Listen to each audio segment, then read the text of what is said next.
Vou começar aqui com essa apresentação de hoje. Nós vamos falar de computação evolutiva e vai ser dividido em 3 partes, tá. Então, hoje a gente começa falando, de problemas de busca, tá, de uma tarefa de busca no espaço, como que ela funciona, e vamos ver os algoritmos de recozimento simulado e de subida da colina, que são algoritmos mais simples para essa tarefa, para ficar mais fácil de entender. Na segunda parte, na semana que vem, a gente vai falar da biologia evolutiva, que é o que inspira os modelos, inspirados, né, ou que inspira os modelos, de computação evolutiva, né, que serve de inspiração para a computação evolutiva. E daqui 2 semanas, na terceira parte, nós vamos falar propriamente dos algoritmos evolutivos, como, o algoritmo genético, tá. Então hoje a gente começa com essa parte mais para entender realmente o tipo de problema que nós vamos buscar resolver com os algoritmos genéticos.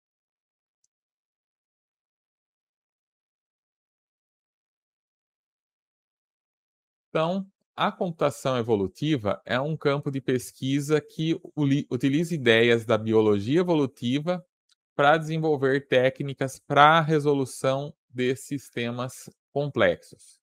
A grande maioria desses modelos de computação evolutiva tem origens na teoria da evolução de Darwin e nos estudos de Mendel, os estudos de genética, tá. Então, a união da teoria da evolução e dos estudos de genética de Mendel, que é o que a gente chama de neodarwinismo, é o que acaba dando origem para a maioria desses algoritmos. Então, o que se acredita que funciona, hã, nesses modelos, né, é o que é colo o que se acredita que funciona nessas teorias é o que é colocado nesses modelos computacionais, e dessa forma eles funcionam para resolver problemas, né, problemas computacionais. Então a ideia é ter uma população de indivíduos que são capazes de se reproduzir e que estão sujeitos a variações no caso genéticas. E isso resulta em novas populações de indivíduos que vão sendo cada vez mais adaptados ao ambiente aonde eles estão, tá. Então é algo que é o que a gente acredita que acontece na biologia, né, e dessa forma é reproduzido, no modelo computacional. A ideia de fazer o indivíduo, que seria uma solução, se adaptar ao ambiente, que no caso é o problema que nós estamos querendo resolver. Então, hã, os algoritmos evolutivos, eles são baseados na teoria de origem e de diversidade da vida, tá. E existem alguns tipos, pode ser categorizados esses algoritmos em vários tipos, tá. Então os algoritmos genéticos provavelmente é a categoria mais ativa. Então, assim, não existe um algoritmo genético, existem, vários, existem dezenas aí, porque foram várias modificações que foram sendo propostas ao longo dos anos, modelos para resolver problemas específicos. Então, não existe um algoritmo genético, né, existem muitos. Por isso que eu digo que não é nem é uma categoria, né, um tipo, porque tem muitos aí que estão enquadrados como algoritmos genéticos. O que nós vamos estudar é um dos mais clássicos, mas sempre existem novas versões aí sendo propostas, né. Mas existem também outros tipos de algoritmos que também se encaixam como algoritmos evolutivos. 3 tipos deles são as estratégias evolutivas, a programação evolutiva e a programação genética, tá. Então não vou entrar em detalhes de cada um deles agora, né, porque a gente ainda vai ver como esses modelos são formados, mas o foco vai ser em algoritmos genéticos, tá. Então, como eu falei, na nossa terceira parte da apresentação, vamos focar fortemente aqui nos algoritmos genéticos. E os outros 3, fica como sugestão também de tema de seminário, caso vocês queiram escolher, porque são também problemas interessantes que utilizam, né, que são também algoritmos evolutivos, tá. Então, o nosso foco será no primeiro, mas tem também os outros 3 tipos e, dependendo do autor que você estiver lendo, pode ser que categorize em mais formas ou tenha novas categorias para incluir aí mais recentes, né. Então, isso é com base lá no livro do Leandro Nunes, que está na nossa referência, está aí no último slide de referências bibliográficas, tá. O livro é de 2006, né, então de lá para cá pode ser que tenham novas categorias que já possam ser incluídas aí, porque sempre tem, né, novos algoritmos sendo propostos aí, né, né, como eu falei, né, todo congresso dessa área sempre tem alguém propondo algo novo, que é ou é uma derivação de alguma coisa já existente, ou pode ser uma ideia nova, né, que às vezes pode se encaixar em um desses tipos ou pode não encaixar tão bem e de repente ah, ser uma ideia para uma quinta categoria, por exemplo, tá. Então, dito isso, vamos agora então falar da resolução de problemas como uma tarefa de busca, tá. Então essa é a forma que nós vamos, usar para tratar esse problema, né, esse problema da busca no espaço. Vamos usar algoritmos mais simples a princípio e depois vamos partindo para os mais complexos, como o algoritmo genético, né. Acho que fica mais fácil de entender depois o algoritmo genético, vendo primeiro esses algoritmos mais simples.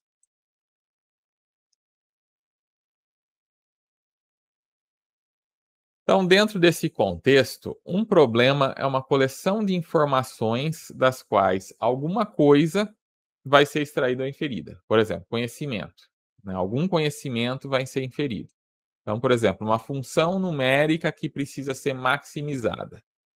Então, eu posso querer maximizar isso e nem sempre para essa função eu tenho uma resposta analítica, né. Ou às vezes ela é mais difícil de obter, então eu posso resolver isso através de um problema de busca, através de um problema de otimização. Um outro exemplo totalmente diferente é um problema de alocação de um número de aulas para um certo conjunto de alunos, um problema bastante comum em escolas, em faculdades em geral, tá. Que esse problema, ah, do que se trata esse problema? Pode parecer que é fácil, mas, né, você imagina quando você tem várias turmas de alunos, vários docentes, esses alunos eles têm dentro do seu curso várias disciplinas, e você precisa daí de todas aquelas disciplinas que estão na grade, alocar os docentes de forma que, né, você não tem alunos tendo que fazer aula, 2 aulas no mesmo horário, porque não tem jeito, e nem o mesmo docente dando aula em 2 turmas ao mesmo tempo, porque também não tem jeito, né.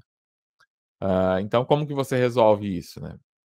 Às vezes, se você tiver restrições, acaba ficando mais complicado ainda. Às vezes tem um docente que ele só trabalha em determinados dias da semana, porque em outros dias ele dá aula em outra escola, tá.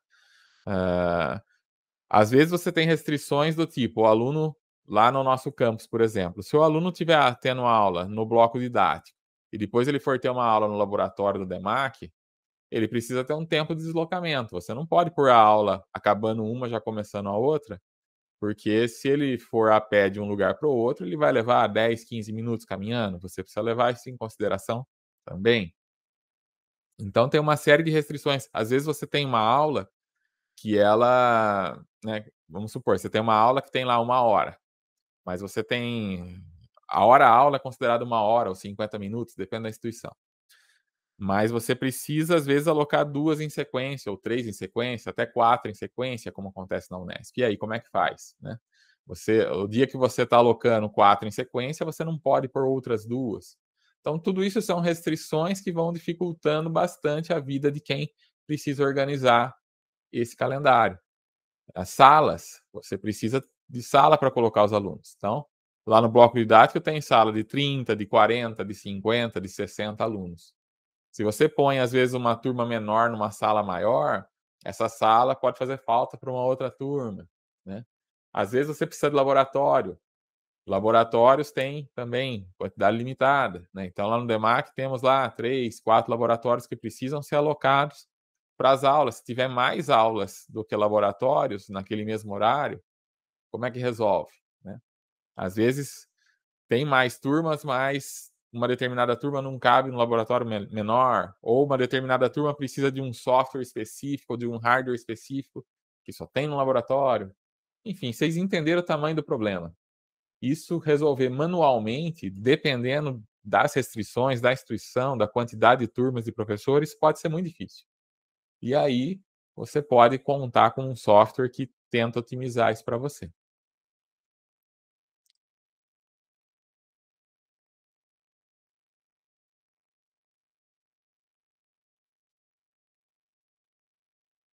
Então, no caso desse primeiro problema, a informação que você tem do problema da equação.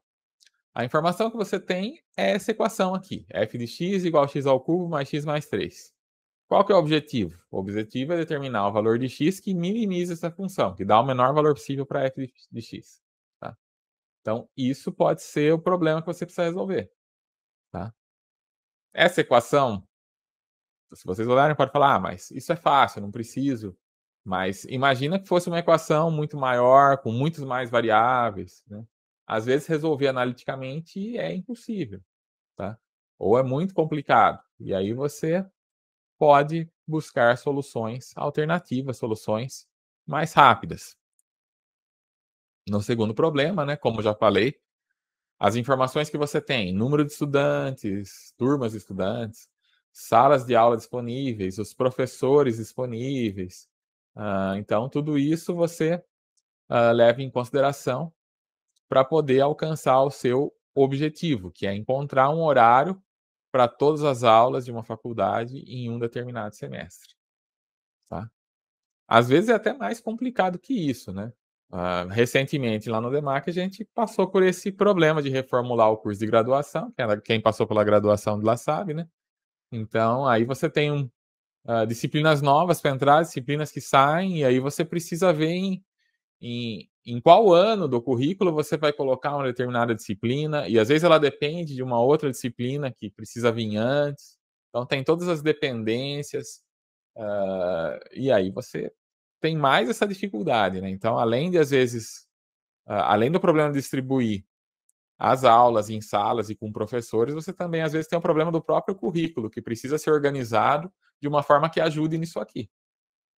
Se você concentra, por exemplo, todas as disciplinas de laboratório de um curso lá no último ano, ou no terceiro, quarto ano, pode ter um, um problema também, né, na disponibilidade dos laboratórios lá. Se você concentra elas todas no mesmo dia, então você às vezes precisa conciliar uma série de informações diferentes para resolver esse tipo de problema. E como que é resolver um problema? Resolver um problema em geral, né? Resolver um problema é você tomar ações, tomar passos, uma série de passos que levem ao desempenho desejado ou que pelo menos aumente o desempenho relativo dos indivíduos, caso você não saiba aonde você quer chegar, que às vezes a gente tem esse problema também. Tá? Então aqui, por exemplo, tem um exemplo de um quadro. Eu estou colocando um quadro na parede. O quadro está torto. Às vezes eu que estou colocando o quadro ali, eu não consigo ter essa noção, eu estou muito perto. Então, às vezes alguém está na sala junto comigo, vendo de longe, vai me dando orientação. Tá torto para a direita, vira ele um pouquinho para a esquerda. Eu viro, passou, virou muito. Então agora você precisa voltar um pouquinho. Então, volta um pouco até eu conseguir colocar ele, né, reto, né? Até eu consiga ajustar ele aqui do jeito correto. Então, nesse caso, eu estou fazendo uma busca. Né? Eu estou fazendo pequenos ajustes para tentar chegar no que eu quero, que é deixar o quadro certinho ali. E eu estou até tendo uma função para me ajudar, uma função de avaliação, que é a pessoa que está ali dizendo para mim, olha, tá torto, ainda não está bom assim. Tá? Então, cada pequeno ajuste que eu faço, a pessoa me dá um retorno. Ela vai falar, olha, tá melhor assim, tá pior, né? Até eu chegar no que eu quero. Então, nesse caso, eu sei o que eu quero deixar o quadro reto. Tá? Então eu vou até deixar o quadro reto, tá? Como que eu avalio se ele está reto? A pessoa vai me falar, ou né, posso usar também um nível, alguma coisa que vai me ajudar. Né? Alguém vai estar me dando esse retorno. Ou um instrumento, uma pessoa, enfim. Mas nem sempre eu sei exatamente aonde eu quero chegar. Tá? Então, Às vezes essa comparação ela precisa ser relativa. Vou dar um outro exemplo aqui, né? Então, o algoritmo de busca ele pega um problema como entrada e retorna uma solução para esse problema. Você tem um ou mais indivíduos que a gente conhece como agentes, que são usados como soluções candidatas para o problema. E algum conhecimento sobre o desempenho desejado do indivíduo nem sempre está disponível. Então, mas assim, ainda você precisa, ainda você pode, né, ainda pode ser possível avaliar a qualidade relativa dos indivíduos, comparando. Tá? E isso é um meio de resolver o problema também. Aquele problema do bolo que eu falei para vocês. Estou querendo fazer vou abrir uma loja de bolos, então preciso ficar bom em fazer bolo. Então eu pego lá várias receitas, procuro no Google e vou fazendo algumas. Alguns bolos ficam bons, outros nem tanto. Eu sei aonde eu quero chegar? Eu quero fazer um bolo gostoso, mas eu não sei, eu não comendo um pedaço de bolo falo, esse é o bolo perfeito, não tem mais como melhorar esse bolo a partir disso. Eu acho que ninguém vai falar isso, né? Mesmo quem é especialista nisso não vai falar, esse é o bolo perfeito, ninguém jamais vai conseguir fazer um bolo melhor do que esse. Até porque isso é subjetivo, né? Envolve o gosto de quem está comendo também, né? Então, nesses casos, o que eu posso fazer é uma comparação. Então, eu peguei lá 5 receitas de bolos e fiz as 5, eu vou falar, esse aqui ficou melhor, esse ficou pior, né? Eu consigo comparar. Eu consigo saber aquele que eu gostei mais. E aí, a partir daquelas as receitas que ficaram muito ruins, eu posso já descartar. As que ficaram melhores, eu posso tentar melhorá-las. Eu posso, inclusive, misturar, né, partes de uma receita e de outra para tentar encontrar uma receita ainda melhor, né? Coloco ingrediente tiro o ingrediente que tinha nenhuma, coloco na outra e tento ver se isso vai me dar um bolo melhor ou não. Então, nesse caso, o que eu posso fazer é uma comparação, né? Eu posso, dos bolos aqui que eu tenho em mãos, o que eu mais gostei é esse. Então, é nesse que eu vou focar, é esse que eu vou tentar melhorar. Ok? Mas nada impede também que eu pegue novas receitas. Tá? Então, isso é algo que a gente vai ver mais para frente.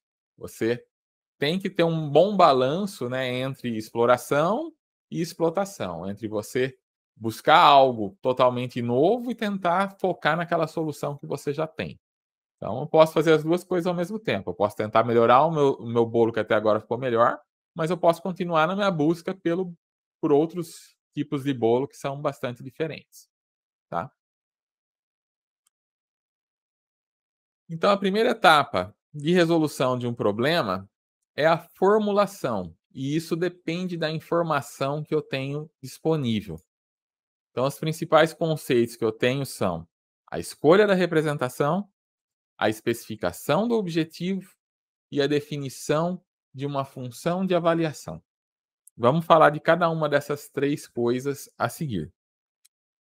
Então, a primeira coisa é a escolha da representação. Como que eu vou codificar as soluções candidatas? Tá? Como que eu transformo aquilo que eu estou querendo achar em algo que eu possa manipular com o meu algoritmo? Então, no caso do bolo, por exemplo, eu vou ter que ter uma forma de codificar os ingredientes, de codificar as quantidades, né, de uma forma que o meu algoritmo consiga manipular.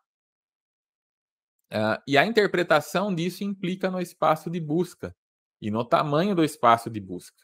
Então, é importante que eu faça isso de maneira consciente.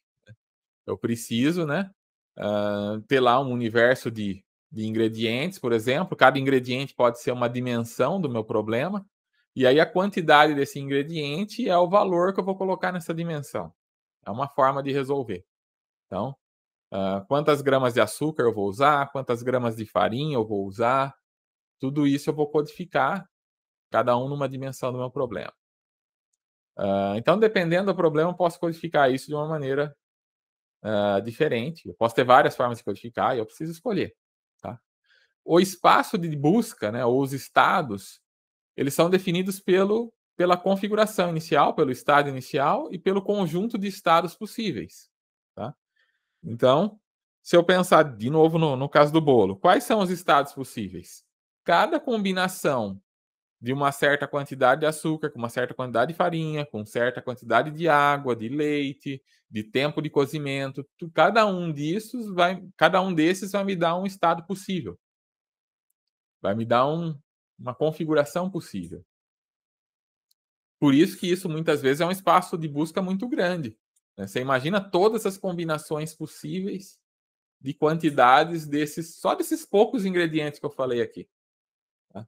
Já é um problema que por força bruta fica impraticável, né? Você imagina você testar todos os bolos mesmo que você for, né, de 100 em 100 gramas, colocar um passo relativamente largo, ainda assim, você tem muitas combinações possíveis. Então, você pode, né, esse é o tipo de problema que é um bom candidato para um processo de otimização, onde você não vai testar todas as soluções possíveis, mas você vai testar de maneira guiada pelo seu algoritmo de otimização, tá?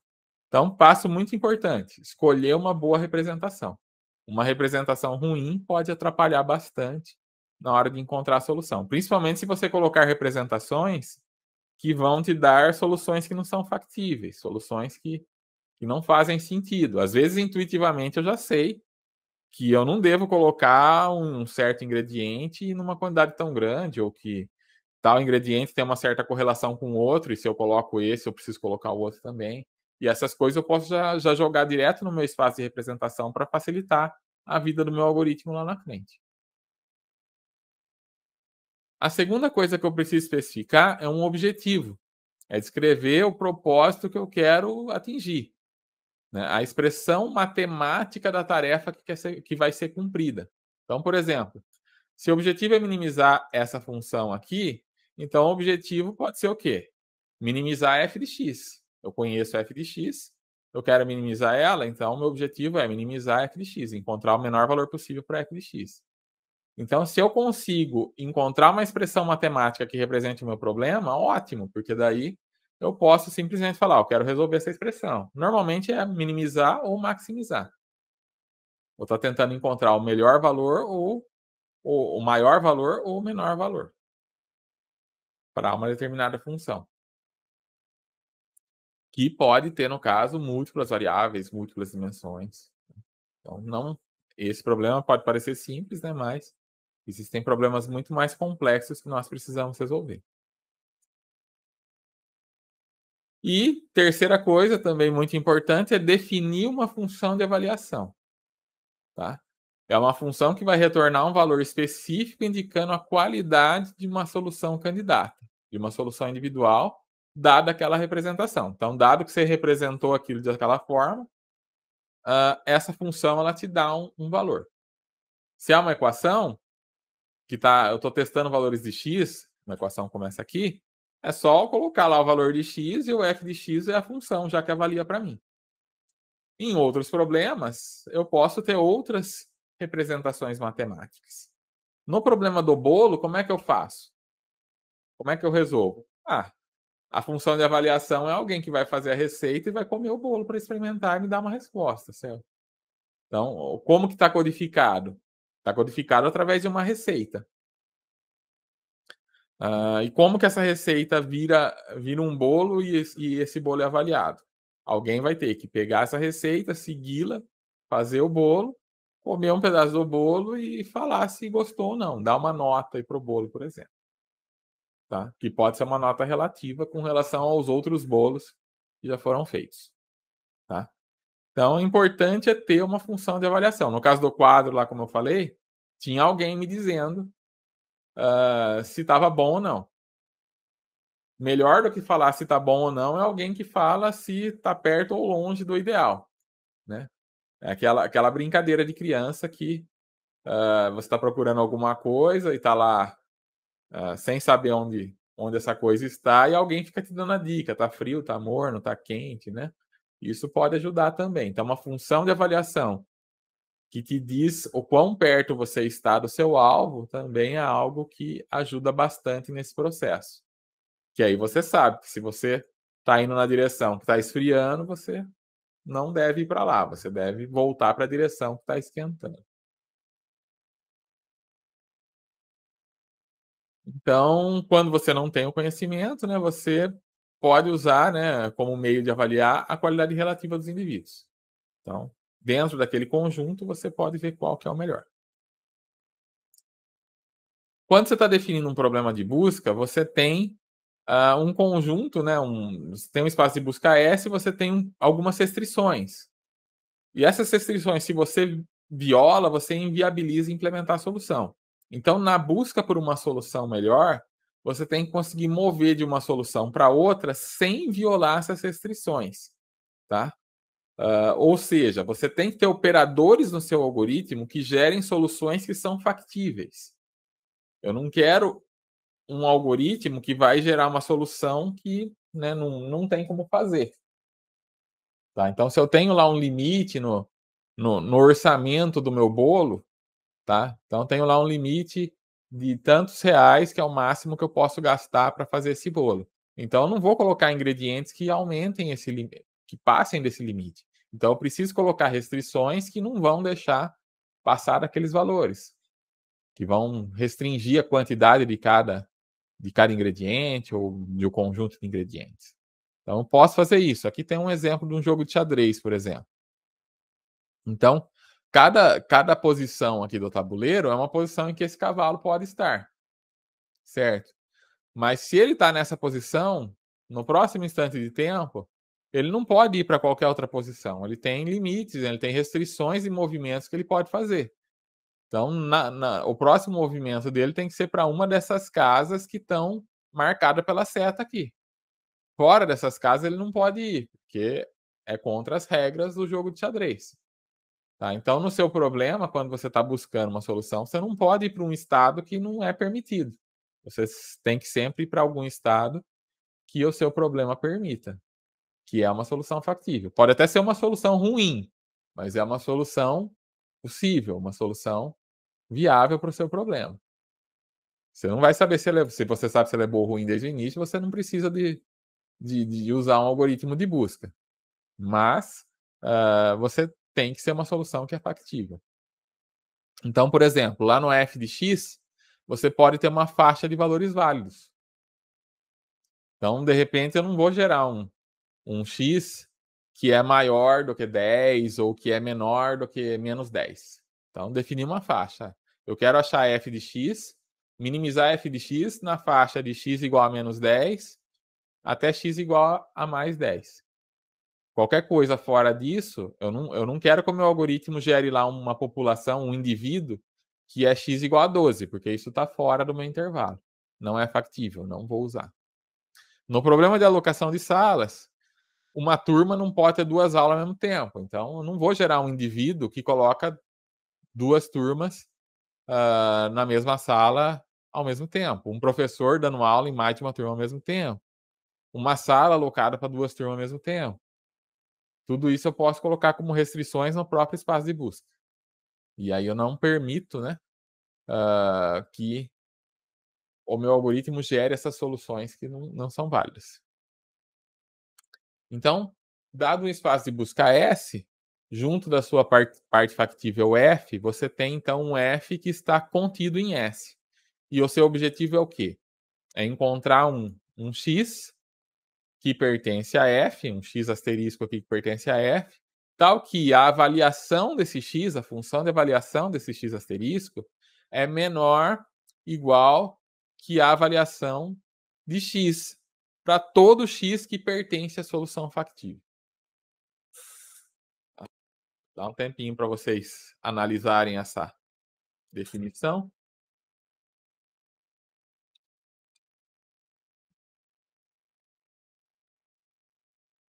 Então, para todo x que está na parte factível, eu encontrei um x que é menor do que a avaliação dele é menor do que a avaliação de todos os outros. Se eu conseguir encontrar isso, eu encontrei a solução do problema. Ok? Então, no caso desse slide anterior, a solução de x, a solução x para a qual a função de avaliação retorna o melhor valor é considerada melhor. Então, isso é um problema de minimização. Se você tem um f de x que você quer minimizar, minimização. Você quer encontrar o menor valor, minimização. Às vezes é o contrário, às vezes você quer encontrar o maior valor para aquela função. E aí você tem um problema de maximização. Mas isso não tem tanta importância, tá? Por quê? Porque se você precisa maximizar f de x, é a mesma coisa que você minimizar o negativo do f de x. Então, assim, o mesmo algoritmo que resolve a minimização, resolve a maximização. Quanto a isso, vocês não terão nenhum tipo de problema. Só precisa tomar cuidado, né?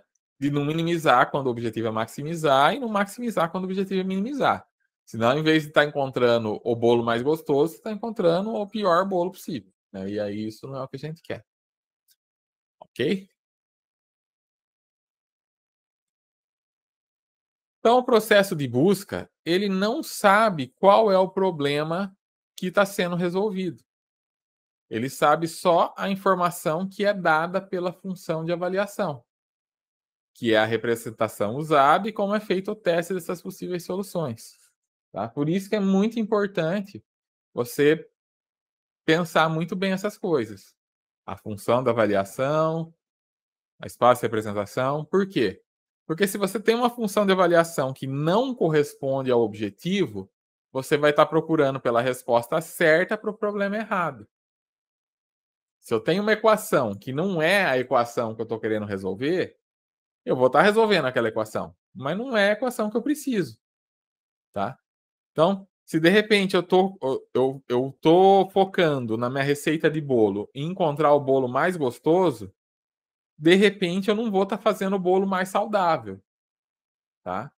Se eu estou querendo vender esse bolo, eu preciso pensar em todas as coisas. Então, de repente, eu fiz um bolo lá que é muito gostoso, mas a hora que eu for fazer a tabela nutricional dele, pô, é um absurdo. O negócio vai fazer mal, tem gordura trans, tem um monte de coisa lá que eu não poderia estar usando. E aí? Aí eu vou falar, puxa, meu algoritmo não foi bom, não gerou um bolo que eu posso vender. Não, o erro foi meu, porque eu fiquei avaliando só o sabor e não avaliei o quão saudável ele era. Então, às vezes, eu preciso balancear as duas coisas, né? Às vezes, eu preciso, na minha equação, colocar tudo, colocar mais coisas. E é esse que é o problema que é difícil de resolver, né? É o problema que, às vezes, você quer. Eu quero um bolo que fica gostoso, que fica barato para fazer e que seja saudável. Às vezes, tudo isso é meio contraditório, né? Porque, né, tem muita coisa que a gente vê que é assim. Por exemplo, eu costumo falar que, quando eu era criança, as bolachas recheadas eram mais gostosas. Era mais crocante, né? Não sei se vocês se sentem assim também. Hoje, eu como a bolacha recheada, às vezes eu gosto, mas falo, pô, é gostoso, mas não é como era antigamente. Por quê? Porque mudou os ingredientes, porque coisas que eram aceitas se colocar naquela época, hoje já não é mais.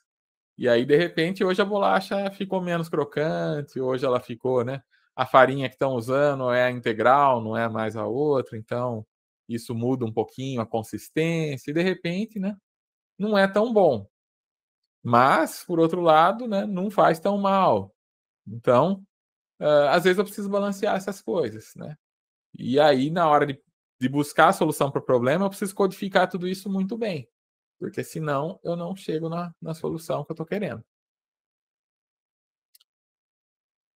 O ponto X que minimiza ou maximiza a função de avaliação, ele é chamado de solução global ou solução ótima. Então, quando eu falo, estou procurando a solução global de um problema, estou procurando a solução ótima, eu estou procurando realmente a melhor solução possível. A que minimiza ou a que maximiza, dependendo do problema que eu estou buscando.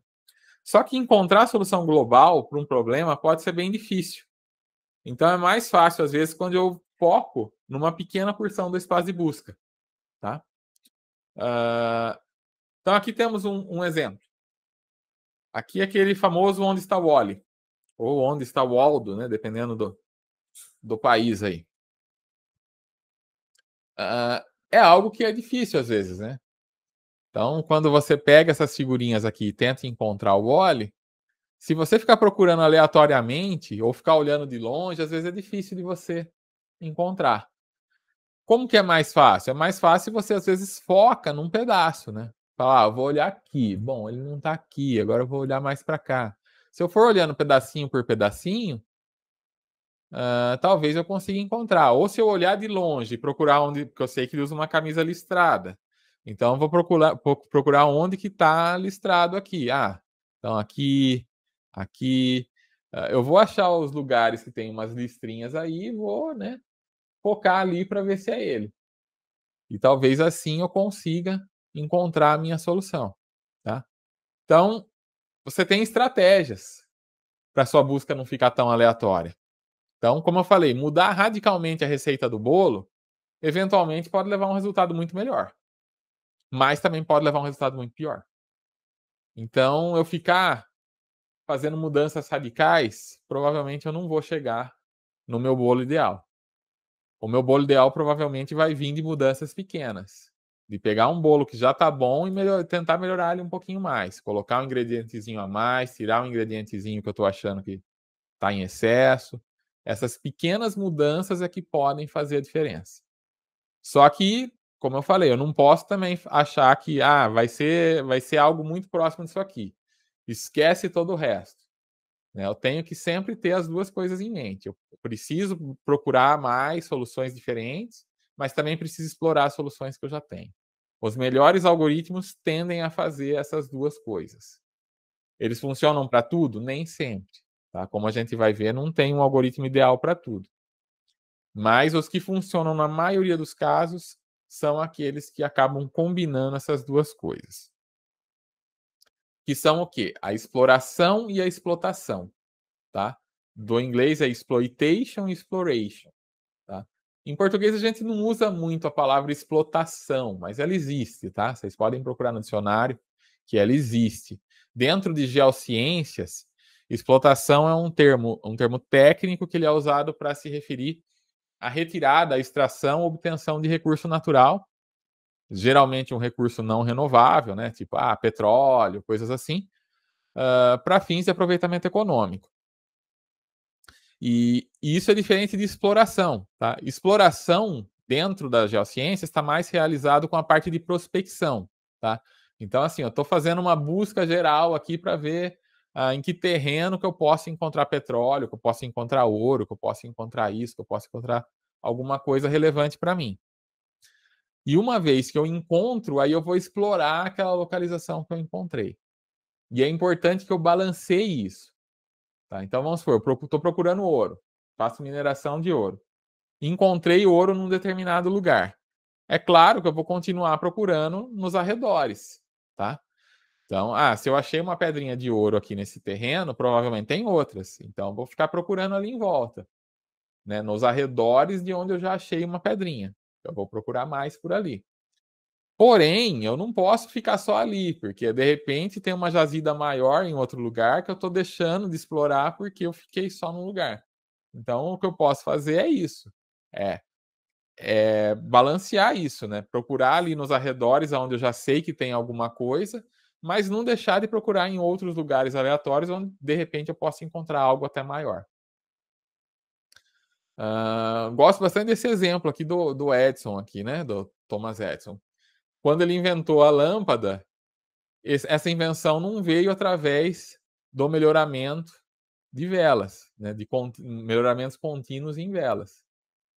Então, até então, se iluminava muito com vela. De repente, o que o Edison fez? Né? Ele foi melhorando a vela e chegou na lâmpada? Não foi assim, foi uma ideia nova. Né? Foi de usar lá energia elétrica e tal. Mas a lâmpada do Edison foi muito melhorada através, né, de pequenas melhorias. Né? A lâmpada que ele criou lá, a primeira, comparada com as últimas que nós encontramos no mercado até pouco tempo atrás, que agora não vende mais lâmpada incandescente, né? Ou vende em alguns casos específicos, né? Mas é algo que estava sendo tirado do mercado aí até por lei. Então, assim, ao longo do tempo, eles foram melhorando essa lâmpada, tendo mais durabilidade, tendo menos consumo, né? Então, foram várias melhorias ao longo dos anos na lâmpada que o Edison inventou de algo, né, de uma ideia nova. Só que chegou num ponto que precisava de uma mudança tecnológica. Aí veio as lâmpadas CFL, que também foram sofrendo melhorias incrementais. De repente vem uma outra mudança mais radical, vem as lâmpadas de LED, que de início também não eram muito boas, né? Não durava muito, tinha lá alguns probleminhas que foram sendo resolvidos. E hoje a gente tem lâmpadas de LED mais eficientes e mais duráveis. E elas vão melhorando cada vez mais incrementalmente. Mas pode ser que em algum momento alguém crie algo ainda melhor, tá? Então, a gente convive, né? Se a gente for analisar as invenções aí ao longo da história, muitas vezes a gente tem pequenos incrementos que vão levando a melhorias e tem ideias totalmente novas. Ideias totalmente novas que mudam radicalmente como aquele produto é feito. E se isso funciona para essas invenções do passado e do presente, também pode resolver os nossos problemas computacionais. Tá? Então, como eu falei, bons algoritmos são aqueles que combinam explotação e exploração, na maioria dos casos. Tá? Não vou falar que um algoritmo que só tem exploração, só tem explotação, então ele não serve para nada? Pode não, não vou dizer isso porque pode ser que tenha um outro problema que ele resolva até mais rápido. Tá? Mas, de modo geral, esse balanceamento costuma ser benéfico. Então, alguns algoritmos exploram a melhor solução disponível, mas não exploram todo o espaço de busca. Um exemplo, o subida da colina, que em inglês é hill climbing, que a gente vai ver hoje. Tá? Esse é um algoritmo que ele só faz a explotação, ele não faz exploração. Já outros algoritmos combinam a exploração e explotação, que é o caso do recozimento simulado, também veremos ele hoje, em inglês Simulated Annealing, e dos algoritmos genéticos, que veremos daqui 2 semanas. Também combina a exploração e explotação. Ok?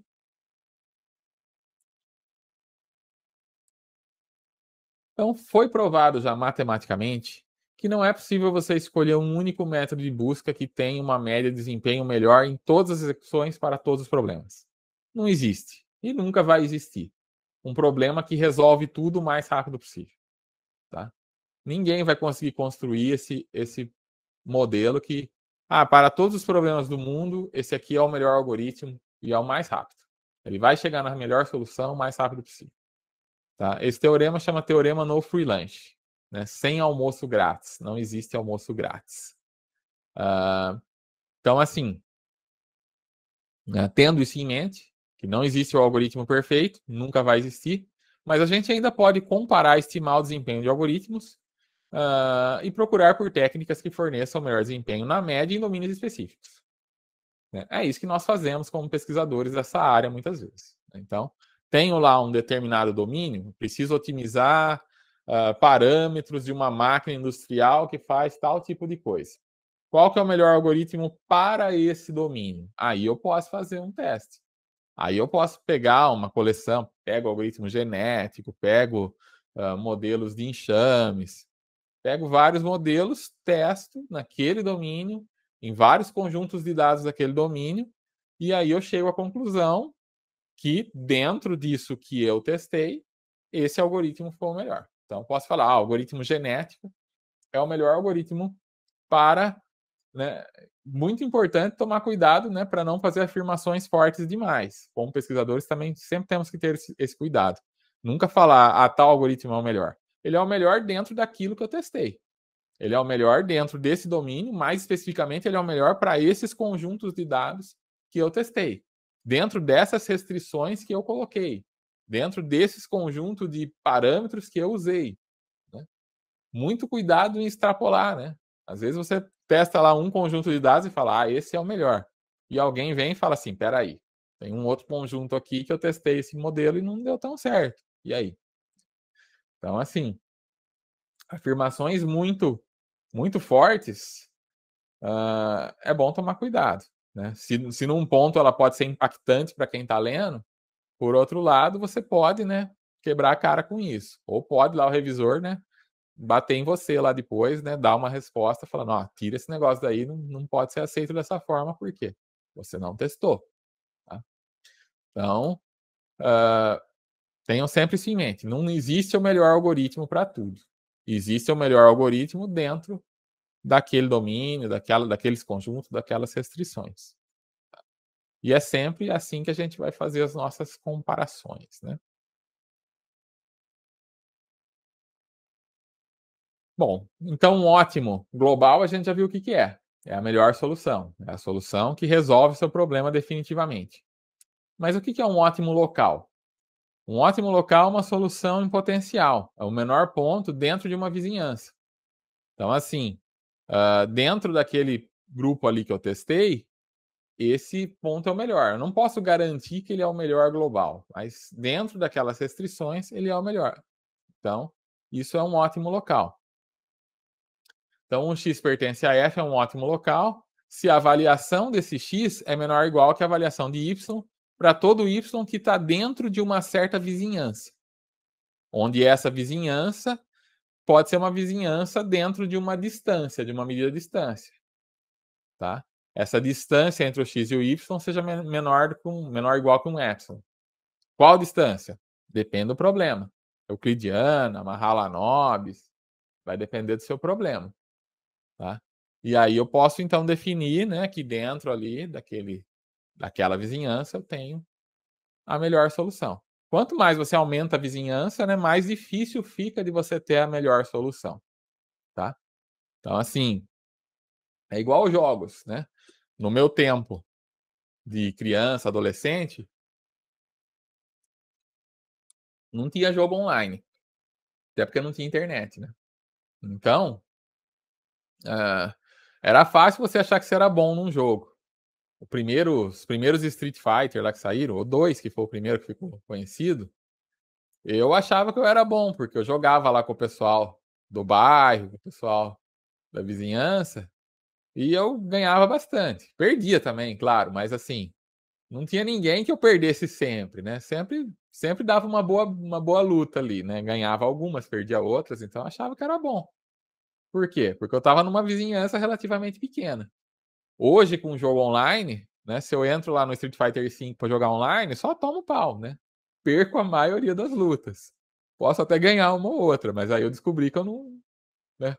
Será que eu piorei ao longo dos anos? Pode ser também, né? Quando eu era criança, eu jogava bem mais. Mas outra coisa que aconteceu é que agora eu tô jogando com pessoas do mundo inteiro, né? Então minha vizinhança, de repente, ficou muito maior. E aí, ser o melhor dentro de uma vizinhança desse tamanho é difícil. Principalmente porque tem aquele viés, né? O cara que joga mais tende a ser melhor. E a hora que você vai jogar, é mais fácil você ser pareado com o cara que tá sempre lá do que com o cara que, como você, joga uma vez por semana, né? Então, o que acontece? A tendência é ser meio frustrante. Por quê, né? Justamente porque você está comparando numa vizinhança maior. Então, é isso aqui que acontece, ó. Vamos supor que você tem uma busca, né, uma função que você está tentando minimizar. O ótimo global, ele está aqui. Se eu tiver como avaliar tudo isso daqui, eu sei que esse aqui é o meu ponto menor possível, o ótimo global. Mas tem vários ótimos locais, que dentro de uma certa vizinhança, então se eu pegar, por exemplo, essa vizinhança aqui, esse epsilon, então dentro desse espaço aqui, essa é a melhor solução. Então isso é um ótimo local, tá? Então, esse é o cara que ganhou o campeonato municipal, regional. Tá? Esse é o que ganhou o Mundial, ok?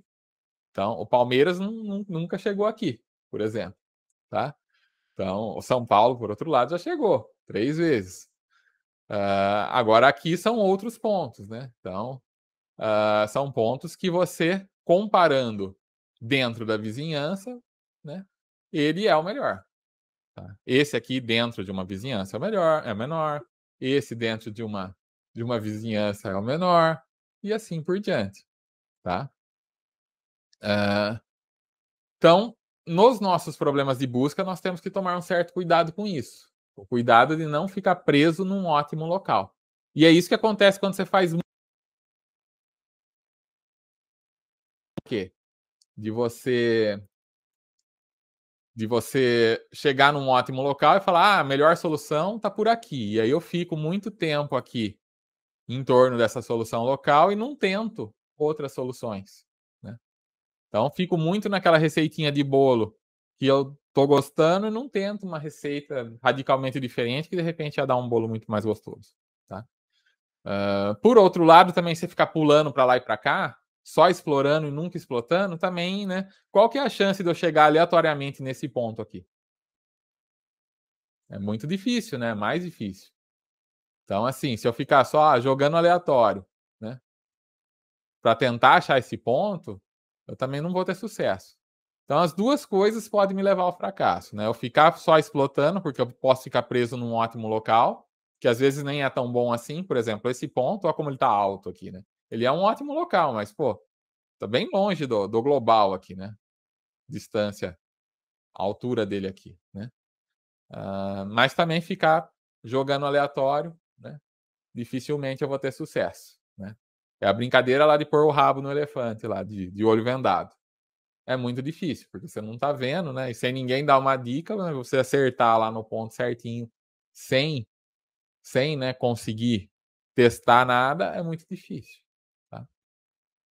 Então, como eu falei, bons algoritmos, de maneira geral, que vão funcionar na maioria dos problemas, são aqueles que combinam as duas coisas.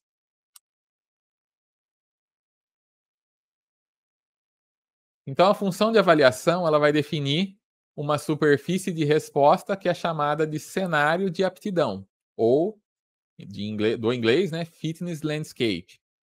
E isso é parecido com a topografia de montanhas e vales. Fica fácil de você entender isso se você pensar num conjunto de montanhas, tá? Então, assim, o problema de encontrar a melhor solução é buscar um pico, é a maximização, né? Ou um vale, que é a minimização, dentro desse cenário de aptidão. Tá? Então, às vezes, você está num cenário que tem vários morros aqui. Né? A gente está vendo aqui um morro, outro morro. Mas qual que é o pico mais alto? Né? É isso que muitas vezes eu estou querendo chegar. E é fácil quando você está vendo, né? Quando você olha lá para a montanha, você fala, aquela é a mais alta. Mas imagina que você está de olhos vendados aí no meio dessas montanhas e precisa chegar no ponto mais alto. Como é que você faz? Né? Você ir só morro acima é uma solução? É, mas de repente você vai chegar num pico que é o máximo local. Né? Você está de olho vendado, você não está enxergando nada, mas você sente se você está subindo ou se você está descendo. Se eu só subir, eu vou chegar num pico, mas não necessariamente é o da montanha mais alta. Agora, se eu subir, descer, né? Vamos supor que eu tenho um retorno de alguma coisa da altitude que eu tô. Então, eventualmente, é bom eu descer e tentar subir de novo para de repente ver se eu consigo um morro ainda maior. E melhor ainda se eu tiver um conjunto de pessoas aí para essa tarefa, porque daí eu posso, né? Vamos supor que eu estou de olhos vendados, mas estou com um grupo de pessoas também de olhos vendados, a gente tem um rádio para se comunicar e um altímetro para saber a altitude.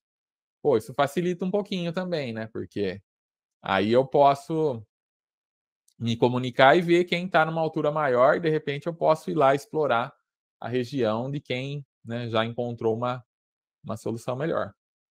Então, né, lembrem disso porque lá na frente a gente vai ver que tem algoritmos que fazem exatamente isso, né? Que usam no caso aí, inteligência de enxame, né? E vai usar essa relação, né, entre os indivíduos para trocar informações que de repente possam ajudar a encontrar a melhor solução. Então, você pode sempre pensar no espaço de busca como isso aqui, ó. Tentar encontrar o ponto mais alto ou o ponto mais baixo. E às vezes, né, quanto mais acidentado for esse terreno aqui, mais difícil é de eu encontrar a solução. Quanto mais simples for esse terreno, né, de repente só tem uma montanha, pô, aí ficou fácil, né? Agora, quanto mais morros tiver aqui, mais difícil é de encontrar essa solução.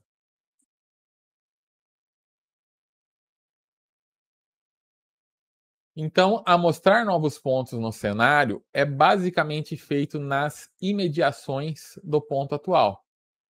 E a gente só consegue tomar decisões que são locais, tá? Sobre onde procurar seguir. Como eu falei, a gente, dentro de um problema, a gente normalmente não tem a visão do todo. Não é como se eu pudesse ver ali a cordilheira e escolher a montanha mais alta. Então, você tem esse problema, né? Se você sempre fizer a busca montanha acima, eventualmente você encontra um pico, mas esse não é o pico mais alto do cenário, não é o ótimo global. E às vezes você precisa, então, ir morro abaixo na tentativa de encontrar um ponto que eventualmente leva a um ótimo global, tá? Bom, então essas são as definições gerais de um problema de busca, tá? São conceitos antes da gente entrar nos algoritmos. Então, pergunto para vocês. Até aqui, tem alguma dúvida, alguma coisa que vocês queiram falar, comentar? Não? Tudo bem? Bom, então, esqueci de falar no começo, tá? Essa aula de hoje ela vai ser dividida em duas partes. A primeira é essa apresentação expositiva que eu estou fazendo, e a segunda já é a parte de implementação dos modelos que a gente vai ver hoje. Então, a segunda metade de hoje vai ser já de implementação. Então, eu cheguei aqui na metade da parte expositiva, mais ou menos na metade. Então, eu gostaria de fazer um pequeno intervalo aqui, mas coisa rápida, tá? 10 minutinhos só para tomar uma aguinha aí. Depois a gente volta para falar dos modelos, do modelo, no caso, de subida da colina e de recozimento simulado. E aí, então, dá esses 10 minutinhos, a gente volta a ver esse modelo e daí na segunda parte a gente faz as implementações, ok? Então, 3h04 agora, quando for 3h15 aí a gente retorna.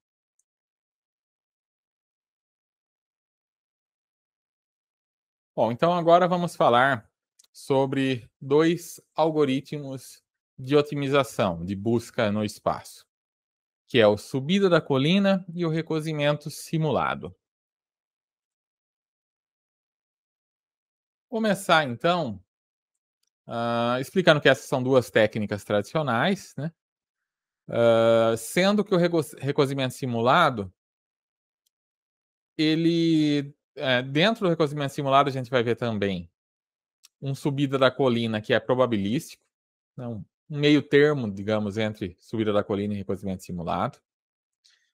E o recozimento simulado ele pode ser visto como um caso especial aí de um algoritmo evolutivo, tá? Ambos, na verdade, né? Pode ser considerados como casos especiais de algoritmos evolutivos.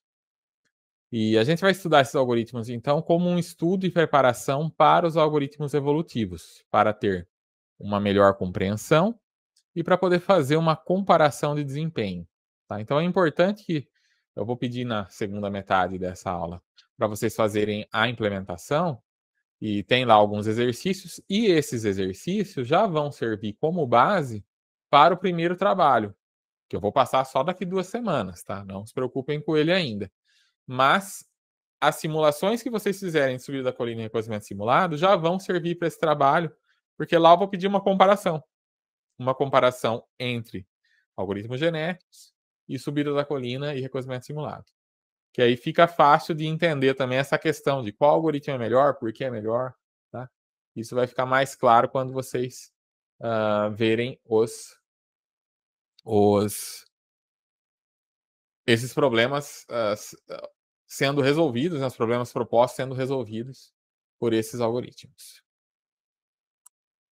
Começando então aí com o subida da colina. É um método de busca local que usa um aperfeiçoamento que é iterativo. A cada nova iteração, nós vamos buscar uma solução que que pode ser melhor ou pior do que a anterior, e nós vamos aceitar apenas uma solução que seja melhor. Tá? Então a ideia é ir melhorando a cada iteração, ou pelo menos ficar no mesmo lugar. Né? Ele é aplicado num único ponto no espaço de busca, e a cada iteração, um novo ponto x', ele é selecionado, realizando uma pequena perturbação no ponto x.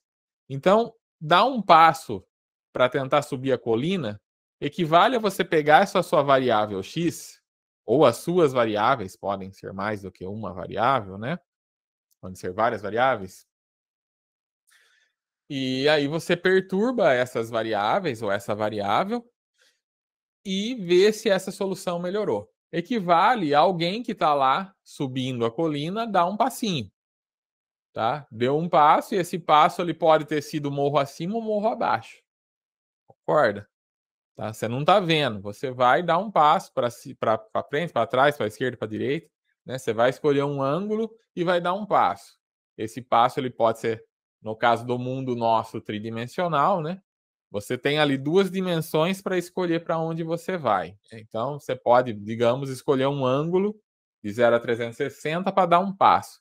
E esse passo pode ser que ele melhore a sua posição, te coloque mais para cima, ou que ele piore, te coloque mais para baixo. Ou, né, se você estiver num platô, pode ser que ele te deixe no mesmo nível, tá? Então, é a mesma coisa aqui. Você pega esse X, dá um deslocamento nele para baixo ou para cima, né? Para uma subtração, uma adição, né? E isso vai fazer com que você tenha um f de x melhor ou pior, menor ou maior. Ok? Então, toda vez que você gera esse novo x, que a gente vai chamar de x', você vai gerar o x' na vizinhança de n, na vizinhança de x, que é o nx. Ok? O que isso quer dizer? Que tem um limite no tamanho do passo que você pode dar na hora que você está subindo a colina. Você não vai se teletransportar de um lugar para outro. Você tem que dar um passo no tamanho que o seu passo chega, no tamanho que a sua perna alcança, certo? Então você escolhe um ângulo e você pode dar um passinho curto ou um passo longo. Você pode dar um pulinho ou um pulão, mas você não vai conseguir, né, andar 5 metros de uma vez só, né?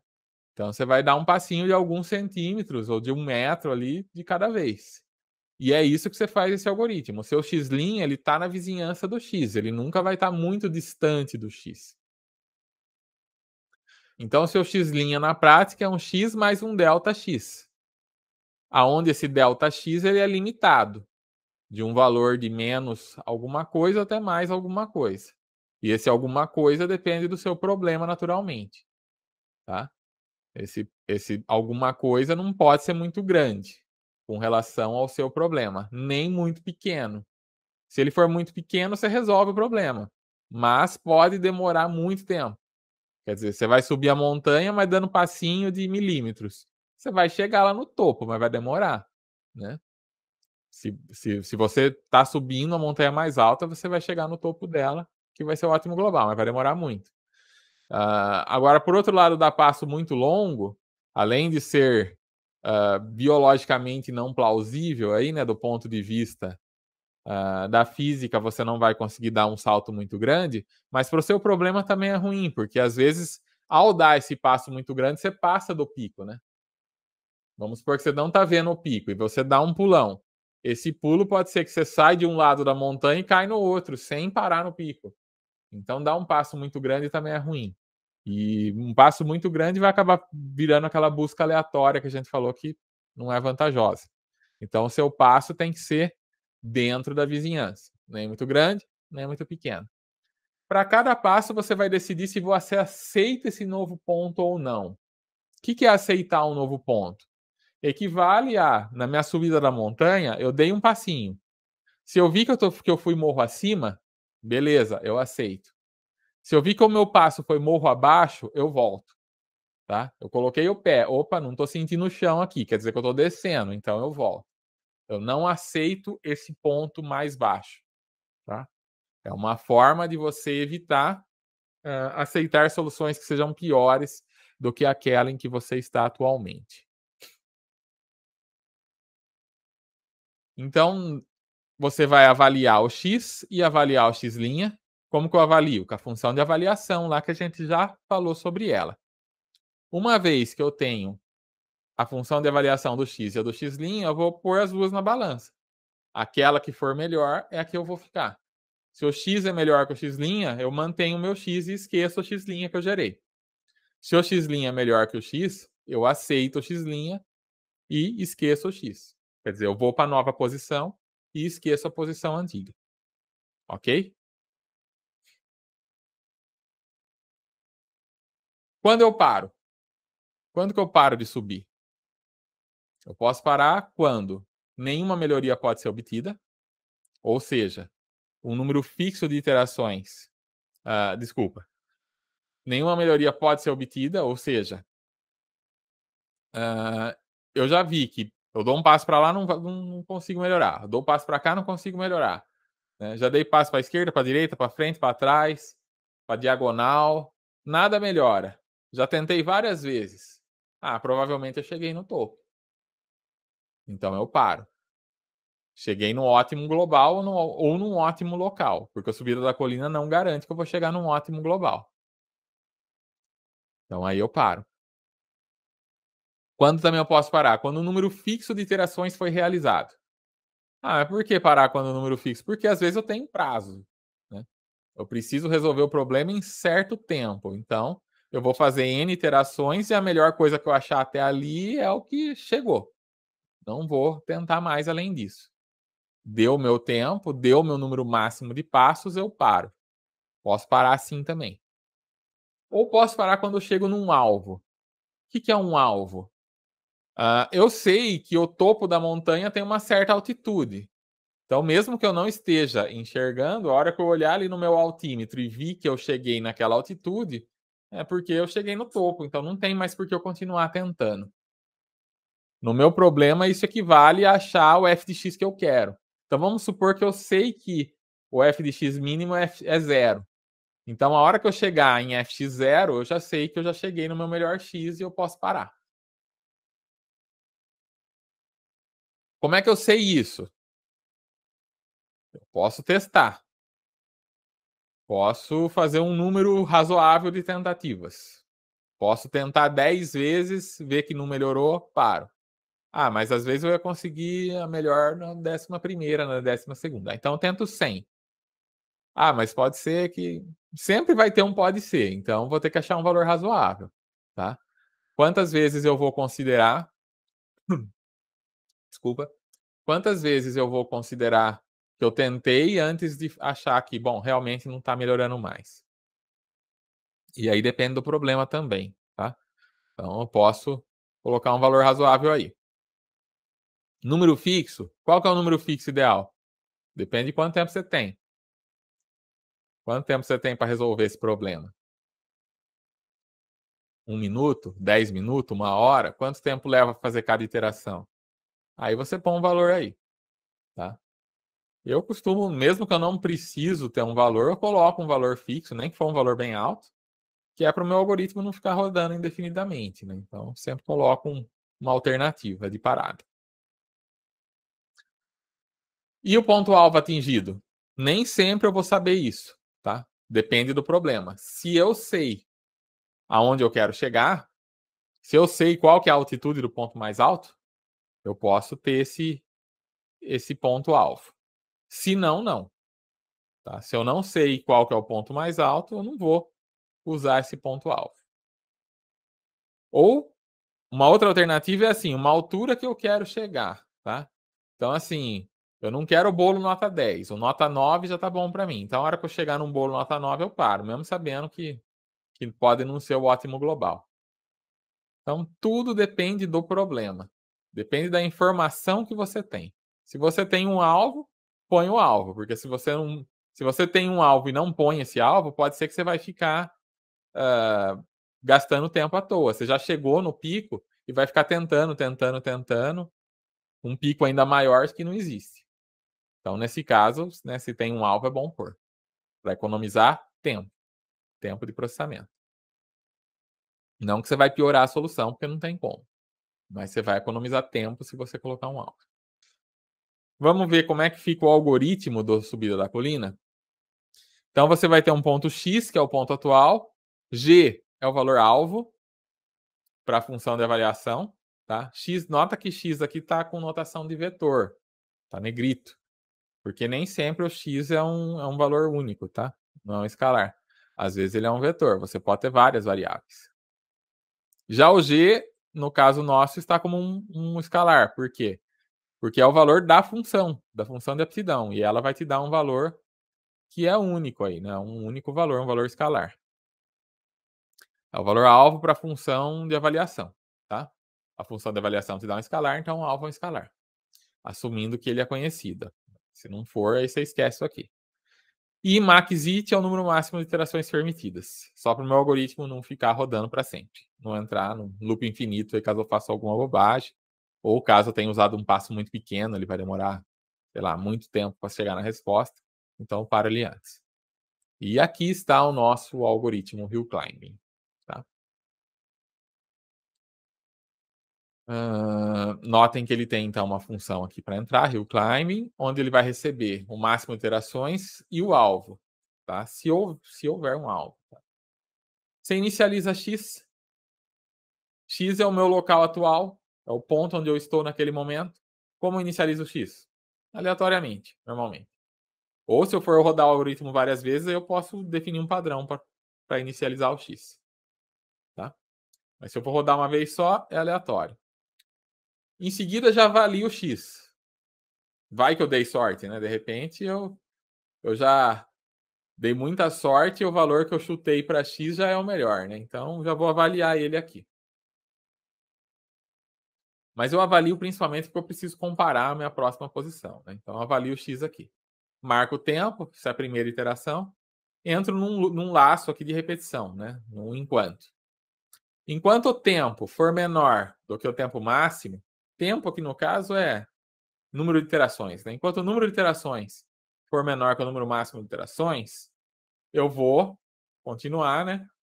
E enquanto o avaliar de x, esse avaliar de x aqui, seja diferente do alvo.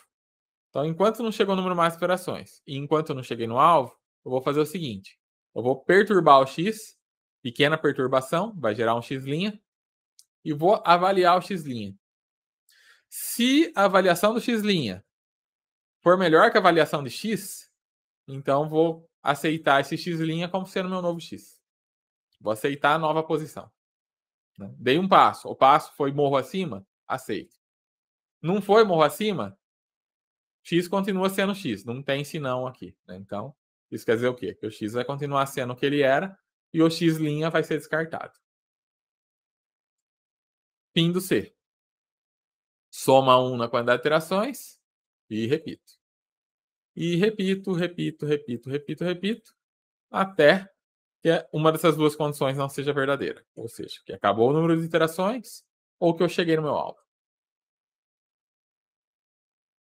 Fim do enquanto, fim do procedimento. Esse é o subida da colina.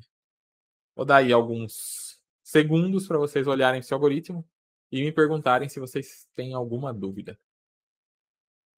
Bom, então vamos aqui para as fraquezas do subida da colina. Né? Então ele tem algumas fraquezas. Normalmente ele termina em soluções ótimas locais. Tá? Quanto mais ótimo local você tiver, maior é a chance dele ficar preso num ótimo local. Por quê? Porque ele só sobe, né? Ele é sempre morro acima. Então, a menos que você dê sorte de começar no morro que é o maior, ele corre o risco, né, de ficar preso num ótimo local. Outra coisa é que não existe informação sobre a distância da solução encontrada para a solução ótima global. Então, eu não sei se naquele momento, a menos que eu tenha, né, uma informação com relação ao f de x, pode até ser que eu saiba que o meu f de x ainda está baixo. E aí eu poderia reinicializar o algoritmo numa tentativa de achar esse fx ideal. Isso quando eu sei o alvo. Quando eu não sei, já é um problema, porque eu não sei quão longe eu estou desse ótimo global. Em relação ao x, também é complicado, porque pode ser que eu estou com um x ali que está muito próximo do meu g, mas ele é um ótimo local, e o x ideal está bem longe desse x que eu estou. De repente tem duas montanhas grandes, uma quase do mesmo tamanho que a outra. Mas sempre tem uma que é um pouco maior. E essa maior, eu tô na outra. Na outra que não é a maior, que é a segunda maior. E ela tá bem distante. Eu não tenho essa noção de que eu não tô na montanha maior e que eu não vou chegar nunca ali no topo dessa. Mesmo que eu chegue nesse topo, não vai ser o maior topo. Né? E a outra montanha às vezes está distante. Eu não tenho essa noção da distância. O algoritmo não me dá isso. Tá? Então, esse é outro problema. Outro problema é que o ótimo encontrado depende da configuração inicial. Como eu falei, se você estiver no pé da montanha mais alta, beleza, você vai chegar no topo da montanha mais alta. Se você não está no pé da montanha mais alta, se você não está na montanha mais alta, não tem jeito. Você vai subir e vai chegar no topo da montanha que você está, que não é a mais alta. Tá? Então, depende da configuração inicial. Depende muito da configuração inicial. Tem algoritmos que não dependem tanto. Você pode colocar uma configuração inicial ruim que ele se vira. Ele consegue achar uma boa solução assim mesmo. Mas esse algoritmo é um algoritmo que depende totalmente da configuração inicial. Outro problema, não é possível calcular um limite para o tempo computacional do algoritmo. Quer dizer, pode ser que ele ache a solução rapidinho, pode ser que ele demore um tempão. Por isso até que a gente põe lá o limite de número de iterações, porque pode ser que o algoritmo fique rodando por um período muito, muito longo. Tá? Então você tem essas limitações aí no algoritmo distribuído da colina, que a gente precisa saber contornar. Saber contornar não, né? A gente pode contornar com outros modelos, né? Ou a gente tem que conviver com elas de alguma forma. Ou contornar, por exemplo, executando várias vezes. Tem algumas formas de você tentar aliviar esses problemas.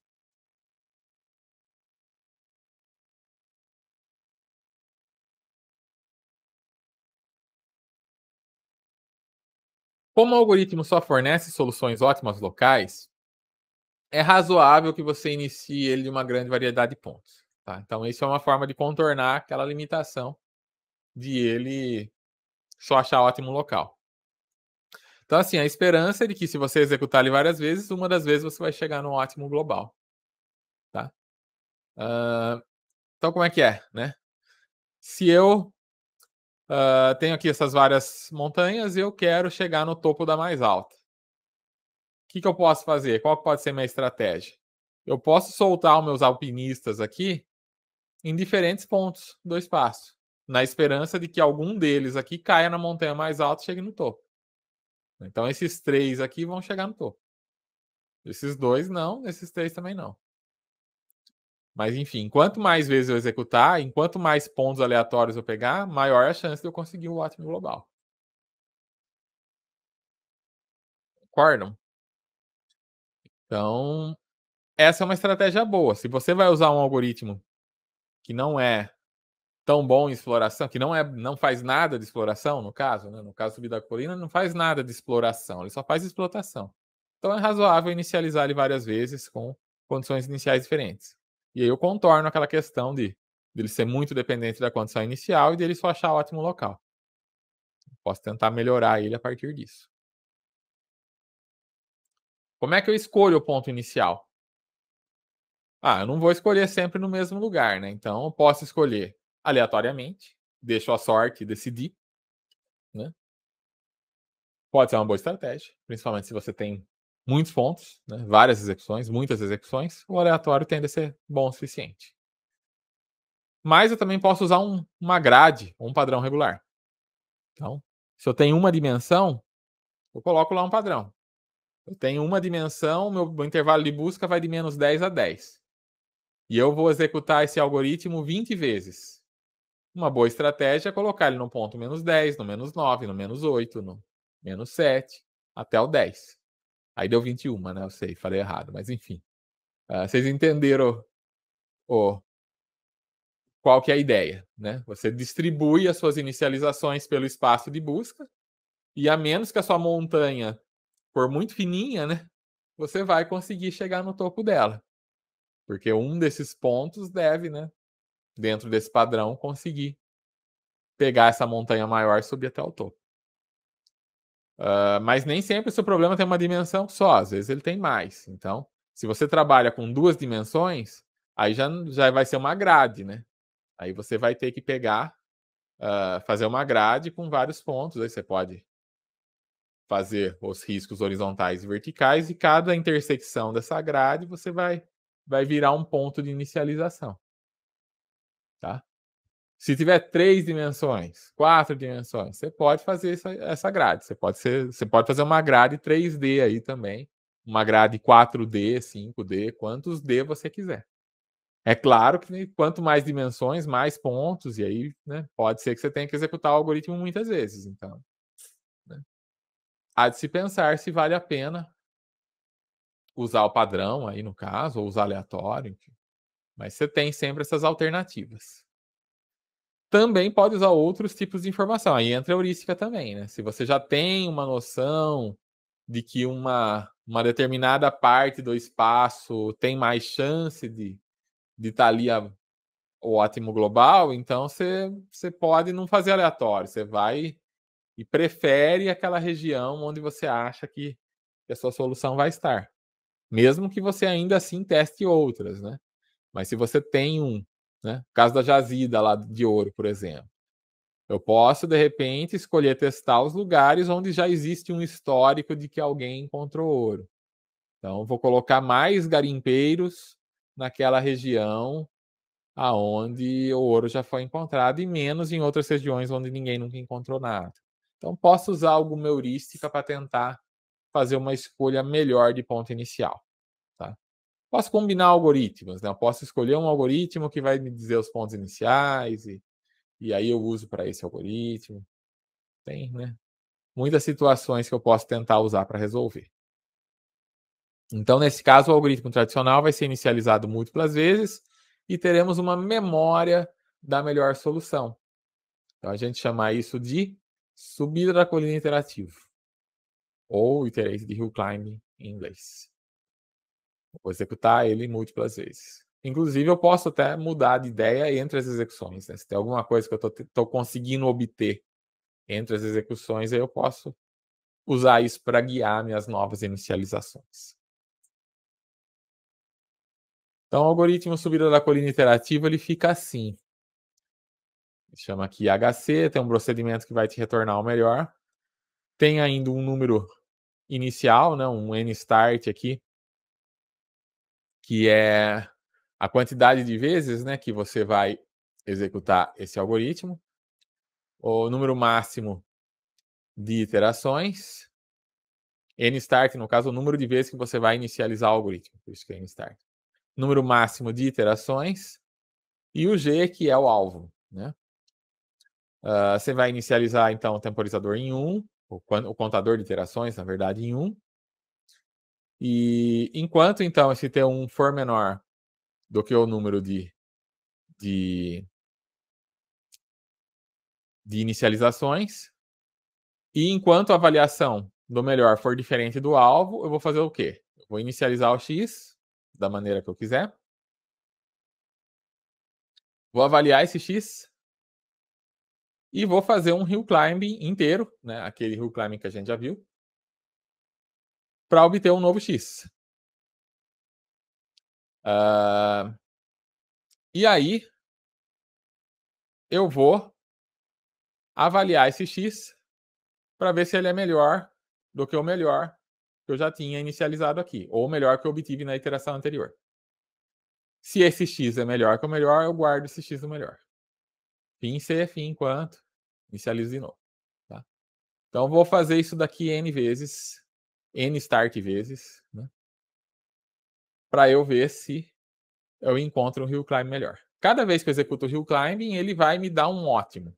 Um ótimo, seja ele local ou global. Então, eu vou executar ele várias vezes para ir tentando conseguir um ótimo cada vez melhor, na esperança de conseguir o ótimo global.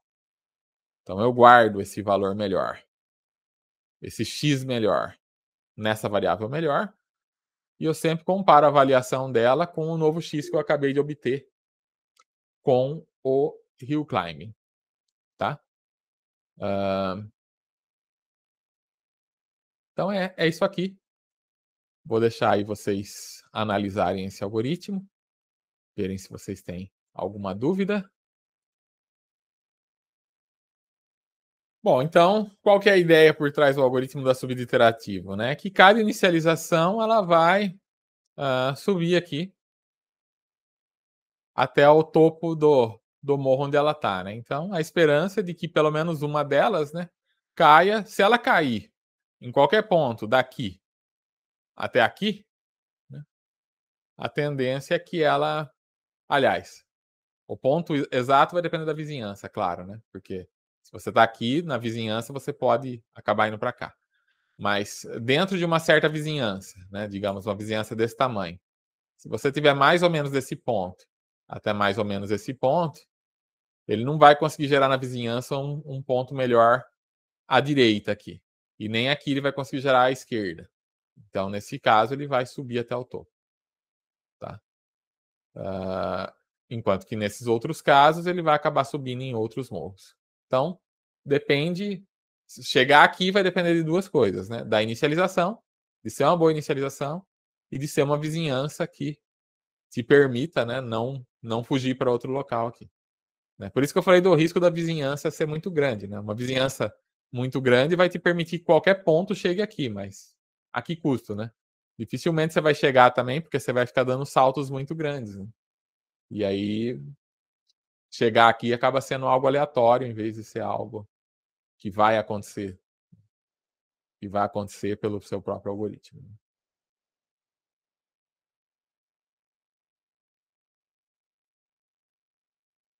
Um critério de parada alternativo, entre aspas, né? Na verdade, ele meio que se enquadra naquela questão de não haver melhoria. Mas é assim, se a sua melhor solução não muda significativamente após um certo número de iterações, você pode dizer que o algoritmo convergiu para um ótimo local e você pode parar o processo. Então vamos supor que você está aqui só para inverter um pouquinho, né? Estamos descendo a montanha, estamos tentando encontrar o vale mais baixo. Então você desceu. Tá descendo, descendo, descendo, descendo, aí chega num ponto que você vê que não desce mais. Você vai para lá, vai para cá, anda para esquerda, para direita, para frente, para trás, e tudo que você vai, você não melhora, né? Ou você está subindo, ou você está ficando igual, ou você está num platô. Se passa um número considerável de iterações que você está nesse platô e você não consegue melhorar, não consegue baixar mais além disso, você assume que já chegou no ponto mais baixo e para. Tá? Vale a mesma coisa para o ponto mais alto. Então, o segredo aqui talvez seja, né? Qual que é o número ideal para esperar aqui, né? Quanto você espera para desistir, né? Esperar muito pouco, pode ser que você estava só num pequeno platô, mas ainda dá para descer mais. Mas esperar muito também atrasa a devolução da resposta do seu algoritmo, né? Isso também é ruim. Então, achar esse valor talvez seja o maior desafio. Né? Achar o valor de quanto que eu espero antes de parar. E isso também depende do problema. Quanto mais variáveis, quanto mais dimensões tem o seu problema, mais difícil é você estimar esse valor com clareza, né? Bom, em problemas reais, o número de soluções ótimas locais ele pode ser bastante alto. Né? Eu mostrei ali alguns exemplos e para ficar fácil de visualizar tinha poucas, né? Poucas soluções globais, poucas soluções locais e então assim você podia pensar, executei meia dúzia de vezes vai resolver. Mas em problemas reais isso tende a ser muito mais difícil. Você tem muitas dimensões e aí a quantidade de ótimos locais é muito grande. Então essa estratégia de tentar e errar pode não ser plausível. Porém, você pode combinar essa boa capacidade de explotação do subida da colina com outras técnicas que sejam capazes de executar uma melhor exploração do espaço de busca. Uma dessas soluções é o subida da colina probabilística. Tá? É uma modificação do subida da colina para que ele se torne probabilístico no sentido de quando aceitar uma solução. Ele já é probabilístico, claro, né, na questão da perturbação, né? Ali ele já é estocástico. Mas nós também podemos incluir essa questão de probabilidade no aceitar ou não aceitar uma solução. Tá? Então, assim, nem sempre o meu passo morro abaixo ele vai ser rejeitado. Ele pode ser aceito em algumas situações, com alguma probabilidade. E com isso, de repente, eu posso descer e depois subir de novo numa outra montanha que pode ser melhor. Ok? Mas aí como que eu faço isso? Né? Sempre que eu tenho uma nova solução, eu posso jogar o dadinho lá, jogar a moeda para saber se eu aceito ou não? Eu dou um passo e jogo a moeda, dou um passo e jogo a moeda. Não, isso não é uma boa estratégia. Porque aí você vai ficar subindo, descendo, tudo totalmente aleatório. Não é isso que eu quero. Eu vou ter uma probabilidade de que X' seja aceito dependendo de quão melhor ele é que o X. Ou quão pior ele é que o X. Faz sentido? Então, se eu tenho um X' melhor que X, eu preciso ter mais chance de aceitar ele do que de aceitar um X' pior que X. Porque assim, aí eu posso ir morro abaixo, mas eu quero ir morro acima. Tem uma tendência maior de ir morro acima. E aí, então, no próximo algoritmo, acho que a gente vai ver, a gente tem um parâmetro T, que é um controle do decaimento dessa função exponencial que decide se eu aceito ou não esse novo X. Tá? Então tá aí, ó.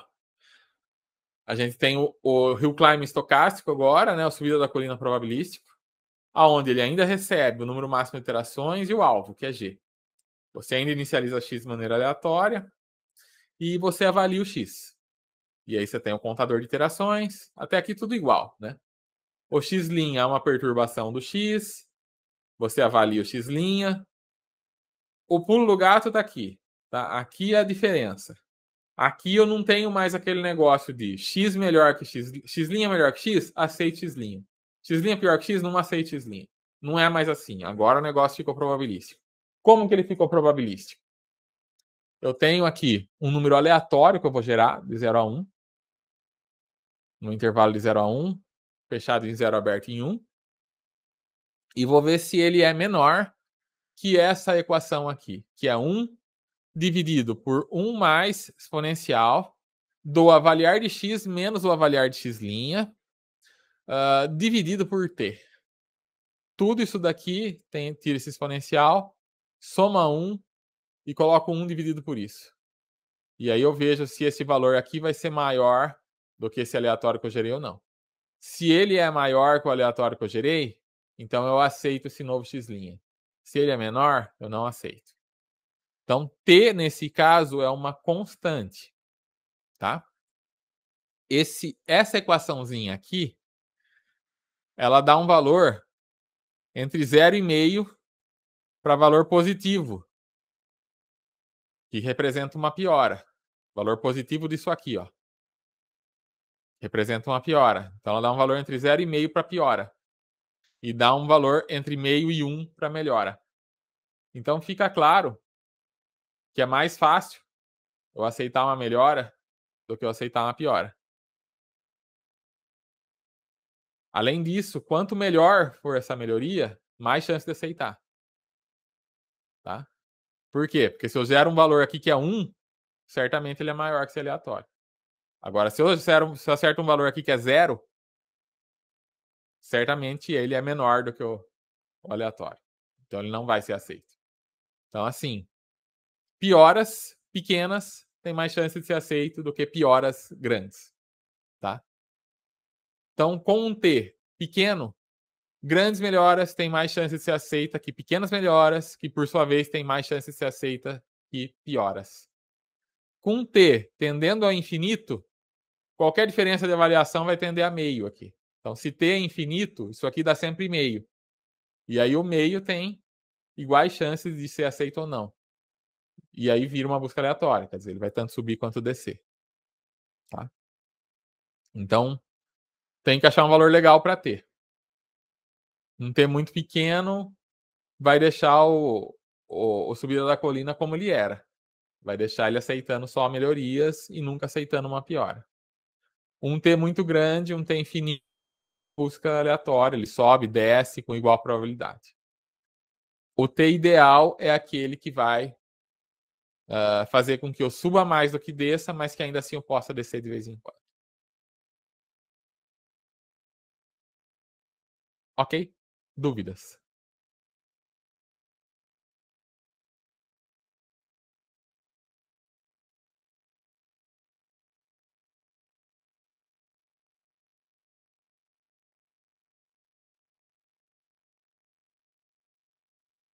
Uma dúvida? Então, seguimos adiante.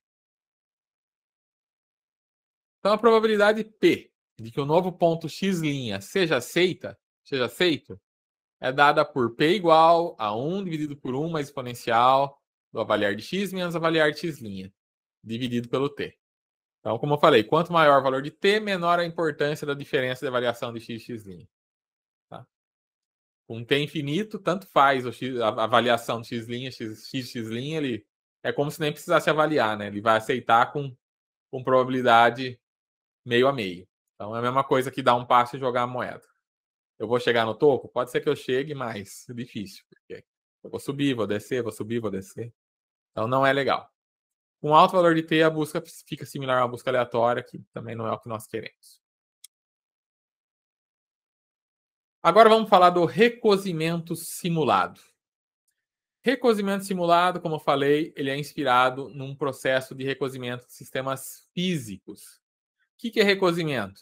Recozimento é pegar um material, por exemplo, um vidro, um metal, e aquecer esse metal até ele derreter e até ele entrar, então, nesse estado bastante líquido, em que os átomos dele podem se rearranjar à vontade, né? As moléculas.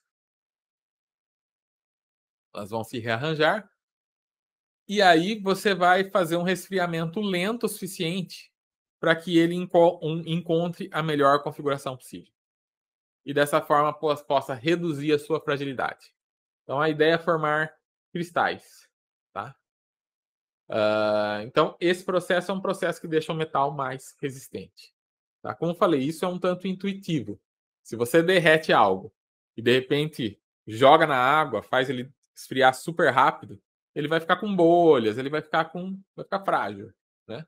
Enquanto que se você permite que ele seja resfriado naturalmente e se rearranjando conforme ele resfria, ele vai formar um sólido bastante resistente, né? Isso é inspirado, então, no algoritmo de Metrópolis, que é um meio de encontrar uma configuração de equilíbrio de uma coleção de átomos em uma certa temperatura. Então, o objetivo é levar o material ao seu ground state, a um estado de mínima energia em que uma estrutura cristalina vai ser obtida. Tá? Então, por exemplo, o galho é um metal que forma grandes cristais. Aqui nós temos um aglomerado de cristais de quartzo. O quartzo também forma bastantes cristais. Aqui temos quartzo.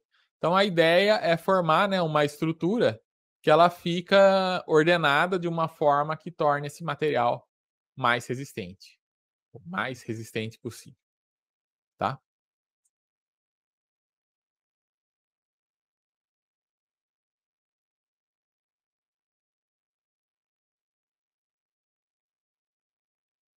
Então no recozimento simulado, a temperatura do material é elevada para que ele derreta e seus átomos possam se mover livremente.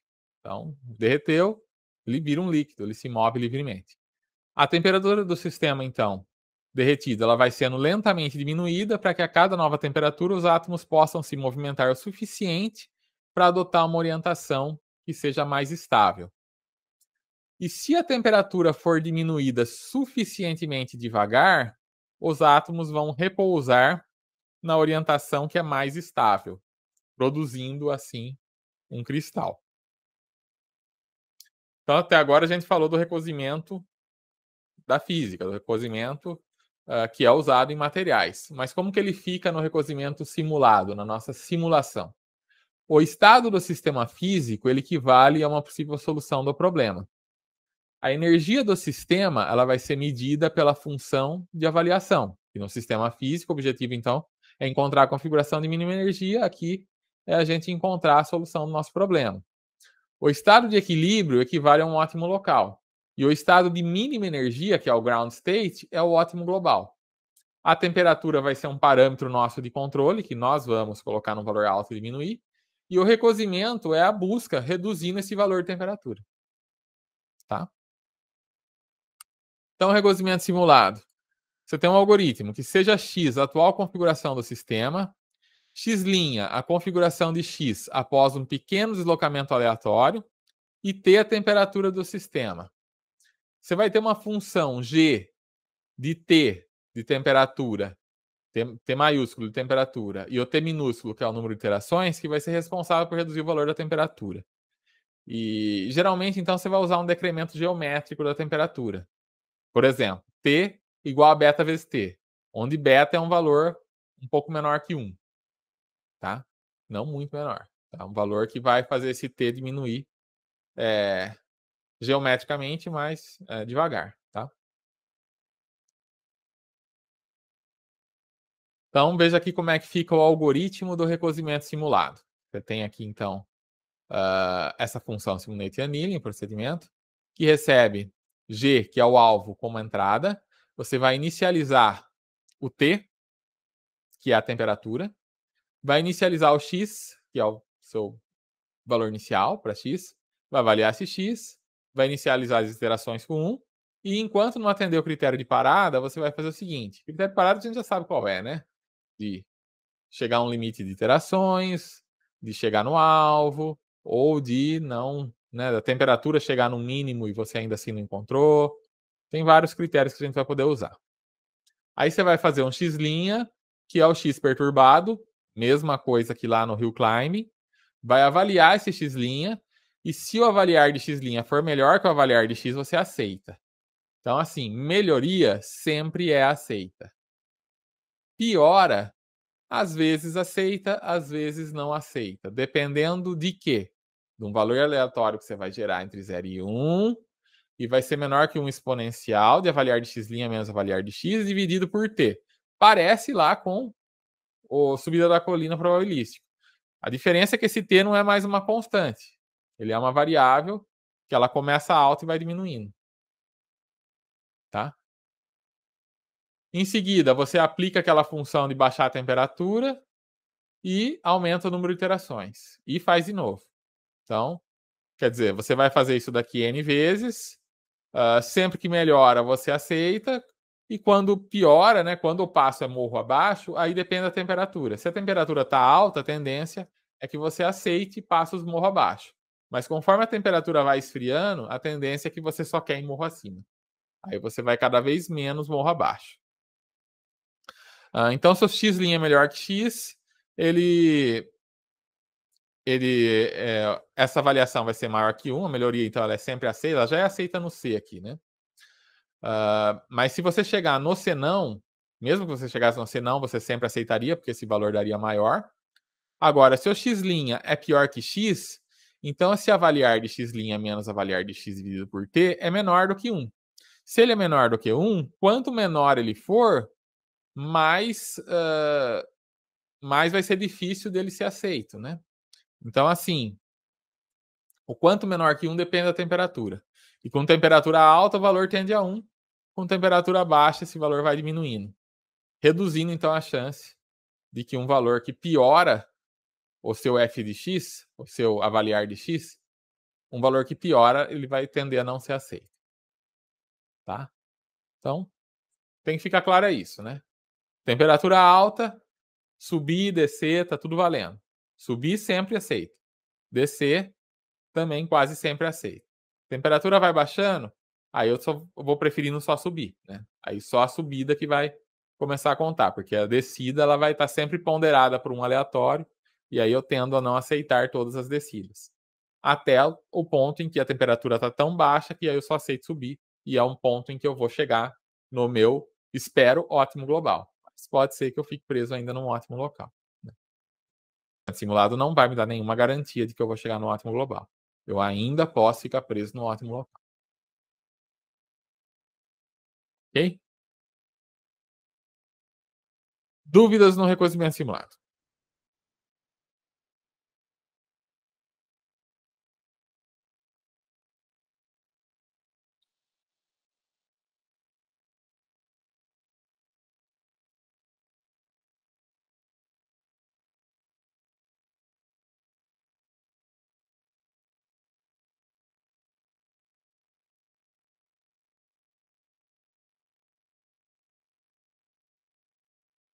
Vamos agora nessa outra implementação típica do reconhecimento simulado, aonde você inicializa o t, inicializa o x. Esse é o passo 1. Passo 2, perturba o x para obter x', faz lá aquela questão de aceitar se for melhor, e se for pior, aí você vai gerar um aleatório e vai depender da temperatura para saber se aceita ou não. Aí tem o x que aceita x', e você vai repetir o passo, então, k vezes. Tá? Esse passo 2 repetido k vezes com a mesma temperatura. Aí, depois que você repete isso k vezes, você entra no passo 3, que é o que baixa a temperatura. E aí você volta para o passo 2. Tá?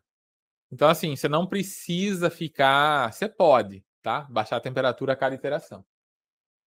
Mas se você quiser dar uma reduzidinha no custo, né?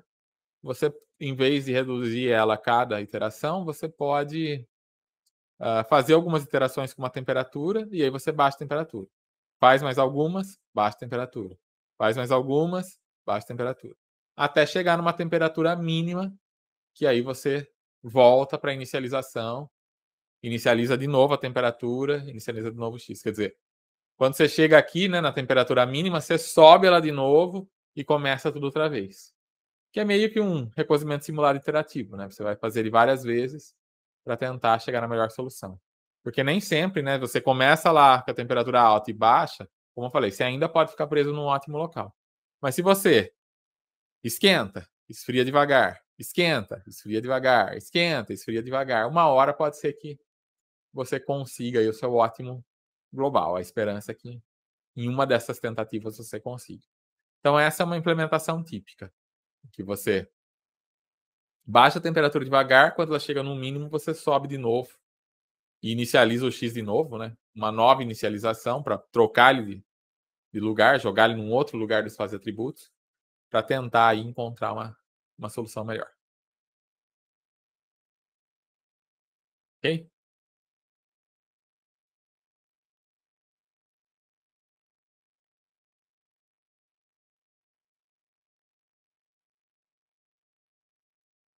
Então aqui temos um exemplo de aplicação, que é considerar a função unidimensional g de x abaixo, que é g de x igual a 2 elevado a menos 2, multiplicado pela fração aqui de x menos 0,1 sobre 0,9, tudo isso ao quadrado, multiplicado pelo seno de 5π vezes x, elevado aqui à sexta potência. Você vai maximizar esse troço aqui. Aqui eu estou plotando, né? Mas vamos supor que a gente não tem esse plot, tá? Isso aqui está só para gente, para efeitos didáticos aqui. Num problema real, a gente não tem esse plot da nossa equação. A gente não vai ter o gráfico para se guiar. Então a gente tem só a equação e precisamos usar uma forma de otimizar ela. Então vamos considerar essa equação. Finge que você não viu isso aqui. Olha só para a equação. A variável x vai ser definida no intervalo 0, 1. Então eu quero achar o valor máximo, mas só dentro de 0 e 1. Porque é lógico, essa equação ela continua para cá e continua para cá, né? Mas eu quero só no intervalo 0, 1.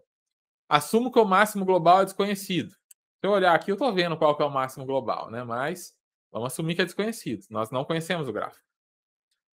Como foi discutido, nós precisamos de representação, objetivo e avaliação. Representação.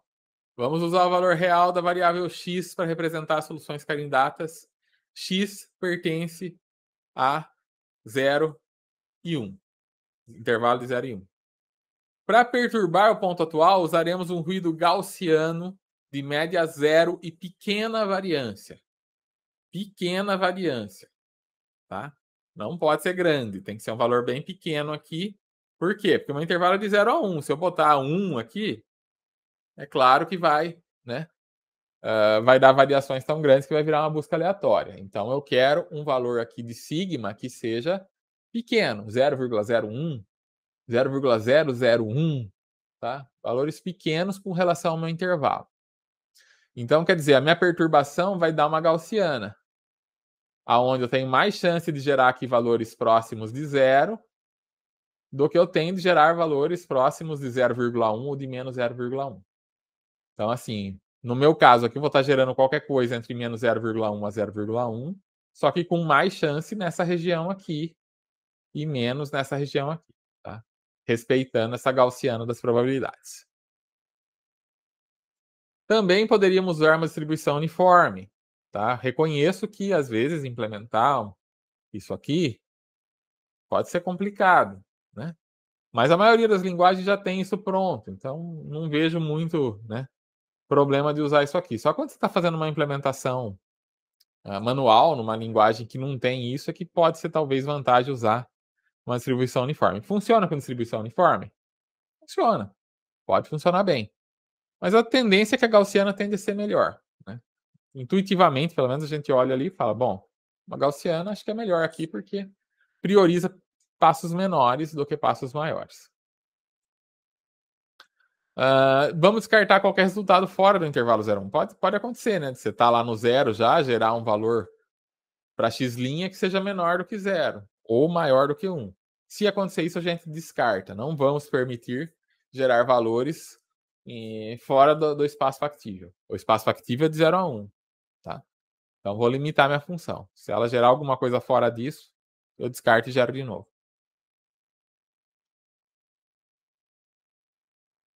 Então, o objetivo é encontrar o valor máximo da função g de x. Isso é, maximizar o g de x. Para avaliar soluções candidatas, nós vamos usar a função g de x para os valores de x. Então, qual que é a função de avaliação? Já vai ser dada direto pelo problema que a gente está resolvendo, né? Fica fácil. É só usar essa equação aqui. Todo x que eu gerar, eu vou jogar ele aqui, e vou obter o meu g de x, que é o que eu vou usar.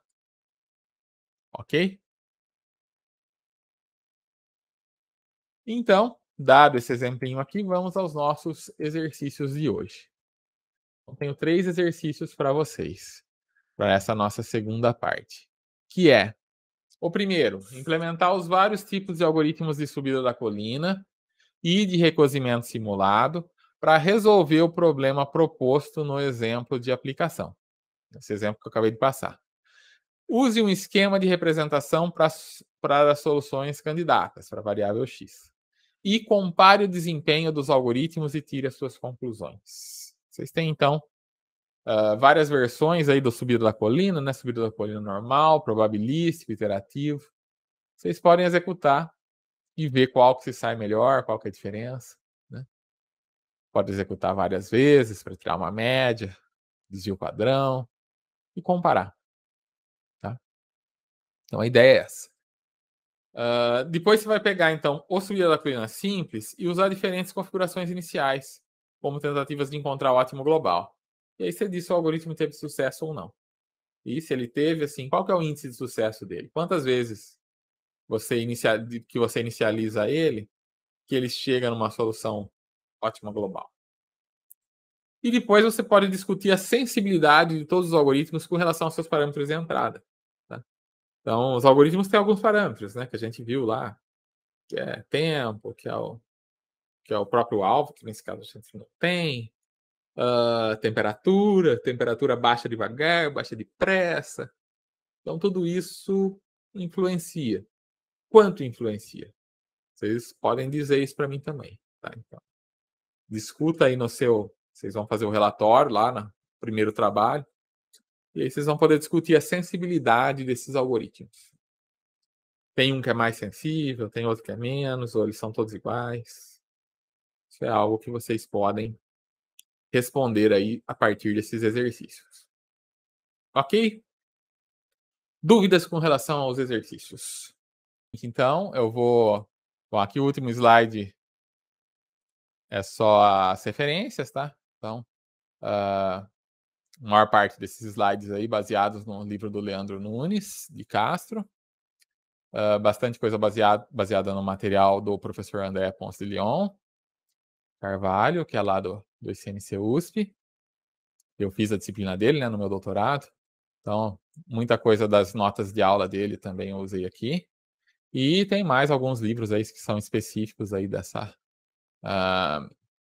alguns, assim, específicos de algoritmos inspirados, outros específicos de algoritmos genéticos, que também são materiais interessantes aí para vocês consultarem.